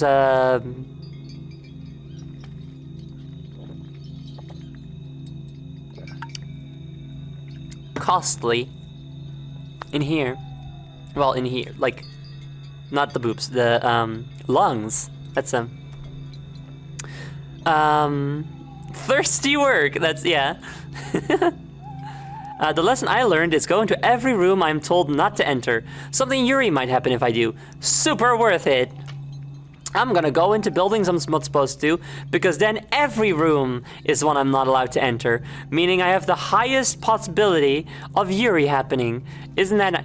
I sometimes wonder, how easy would it be to just like start wandering into like buildings that I'm not like supposed to be in, but like you can? You know, like if I'm in like a museum and I start wandering into like behind the scenes areas, right? Like employee only areas. Obviously that's different because that's like literally like there's a big sign says not to do it. I don't look like I'm supposed to, well, necessarily, anyway. But like, random example, what about like an office building? You can go into an office building, I assume, I think. In my experience, office buildings I've worked in, you could just like go in, you know? So I could just like start walking around in there, right? I assume. I've had, I've been into like places that are hotels, but like not, they're restaurants, but they're also no hotels. You could go to the restaurant, but you could just also go start wandering through the hotel. There's nothing to it. Obviously, you can do that. It's just kind of fun to do, right? What do you see? What do you see in a random office building? You know? In your case, you might be the spooky ghost girl that another urban explorer girl falls in Yuri with. That's even better! I like that even more! Yay! Some offices have keypads and stuff, but some places you can just walk into. I know some do, none of the ones I've worked in though. As one who has worked security for a while, I can tell you there's so many places you can just go. Worst case, you're asked to leave. Yeah, I'll just be asked to leave, it's whatever, you know? So that might be fun to do sometime. I'll stream it. Probably won't stream it. But, this brings us to the end of Fearsome Fairies, Haunting Tales of the Fae, stream number 2. 2 years in between the streams, so that seems pretty good. Now, I've still not read every story in this book. Not out loud, at least. We've read Laura Silver Bell and the Banshee's Warning, I think. Probably. But there's one, The Case of the Lena Bashid, which is very long. That one is nearly 100 pages. Like 95 pages. So that's really long. Definitely not a lot, would not have been a lot, would not have been a lot, would not have been enough to read today after reading By the Yellow Moon Rock, but I could read it another time, perhaps over the course of 2 streams. It's the longest story in here, and I think it might be the last one that I haven't read yet. There's also the Trot, actually, at the end. How long is that one? Let's see. Also about 100 pages. Collect my documents.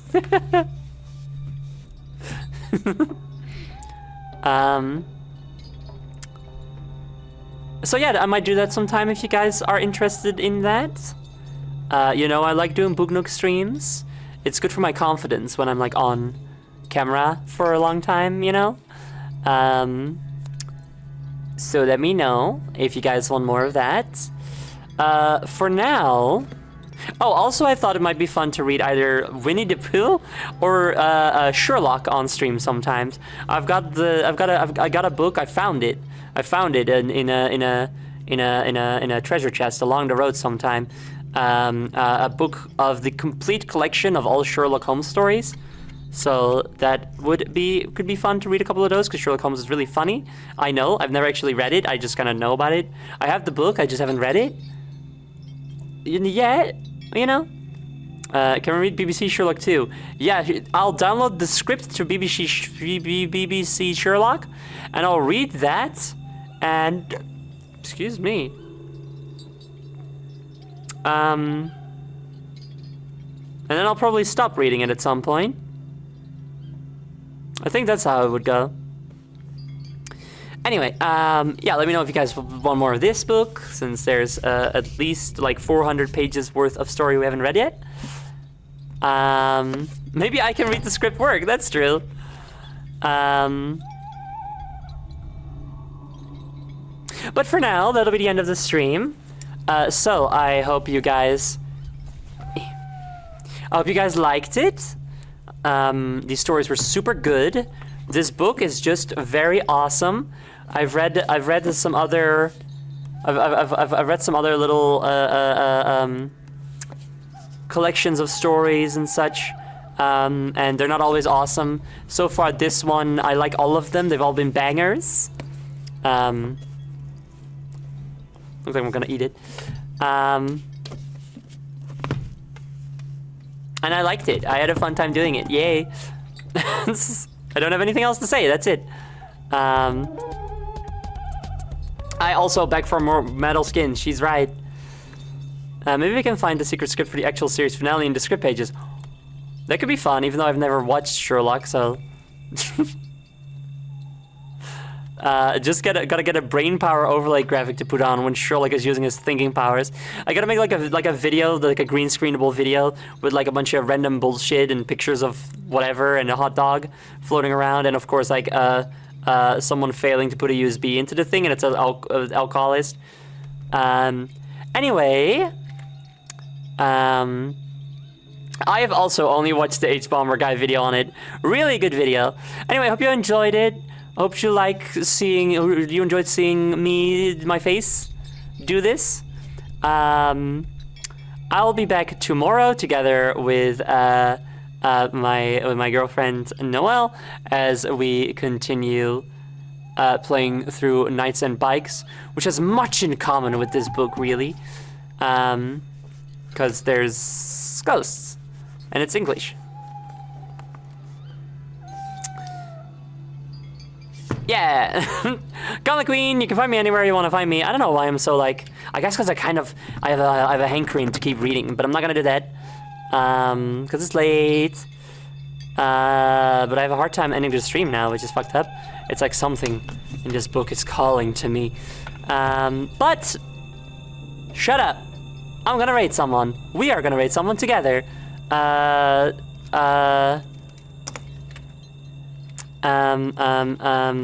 The raid message I just thought of, come into the closed room for Yuri. That'll be fun. Hard to end stream when you want to keep going but don't have more to do, right? Exactly. Wait. Okay, what is this here, cat? Be quick. What is it? Hot chops to give him the gym gems. Wait, okay, yeah, wait, hold on, let's bring that one back, actually. That's, what was the thing about hot chops to chops? Yes, let's do this. This will be the raid message.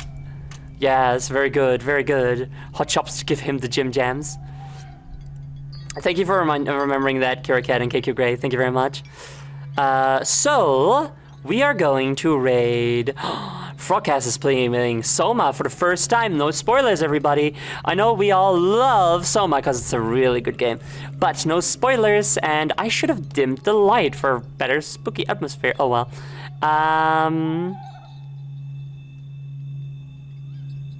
Yes, Frogcast is cool and funny, and recently did a cool baseball tournament with a bunch of other VTubers. And it's not playing Soma, which, if you know it, it's a really good horror game by the same developers as Amnesia, The Dark Descent. And the lighting is fine, it's spooky enough. Could be better. It could be spookier. Trust me, I know. But not now, maybe next time. So, let's head over there. Frogcast. Thank you all so much for coming. I hope you have had a wonderful time. I hope you have a wonderful rest of your day. Don't forget the raid message, it'll be funny. And I'll see you all next time. Goodbye. Bye-bye. Oh, right. I was trying to hide my VTuber. Can't do that, because I'm over here. Okay, bye.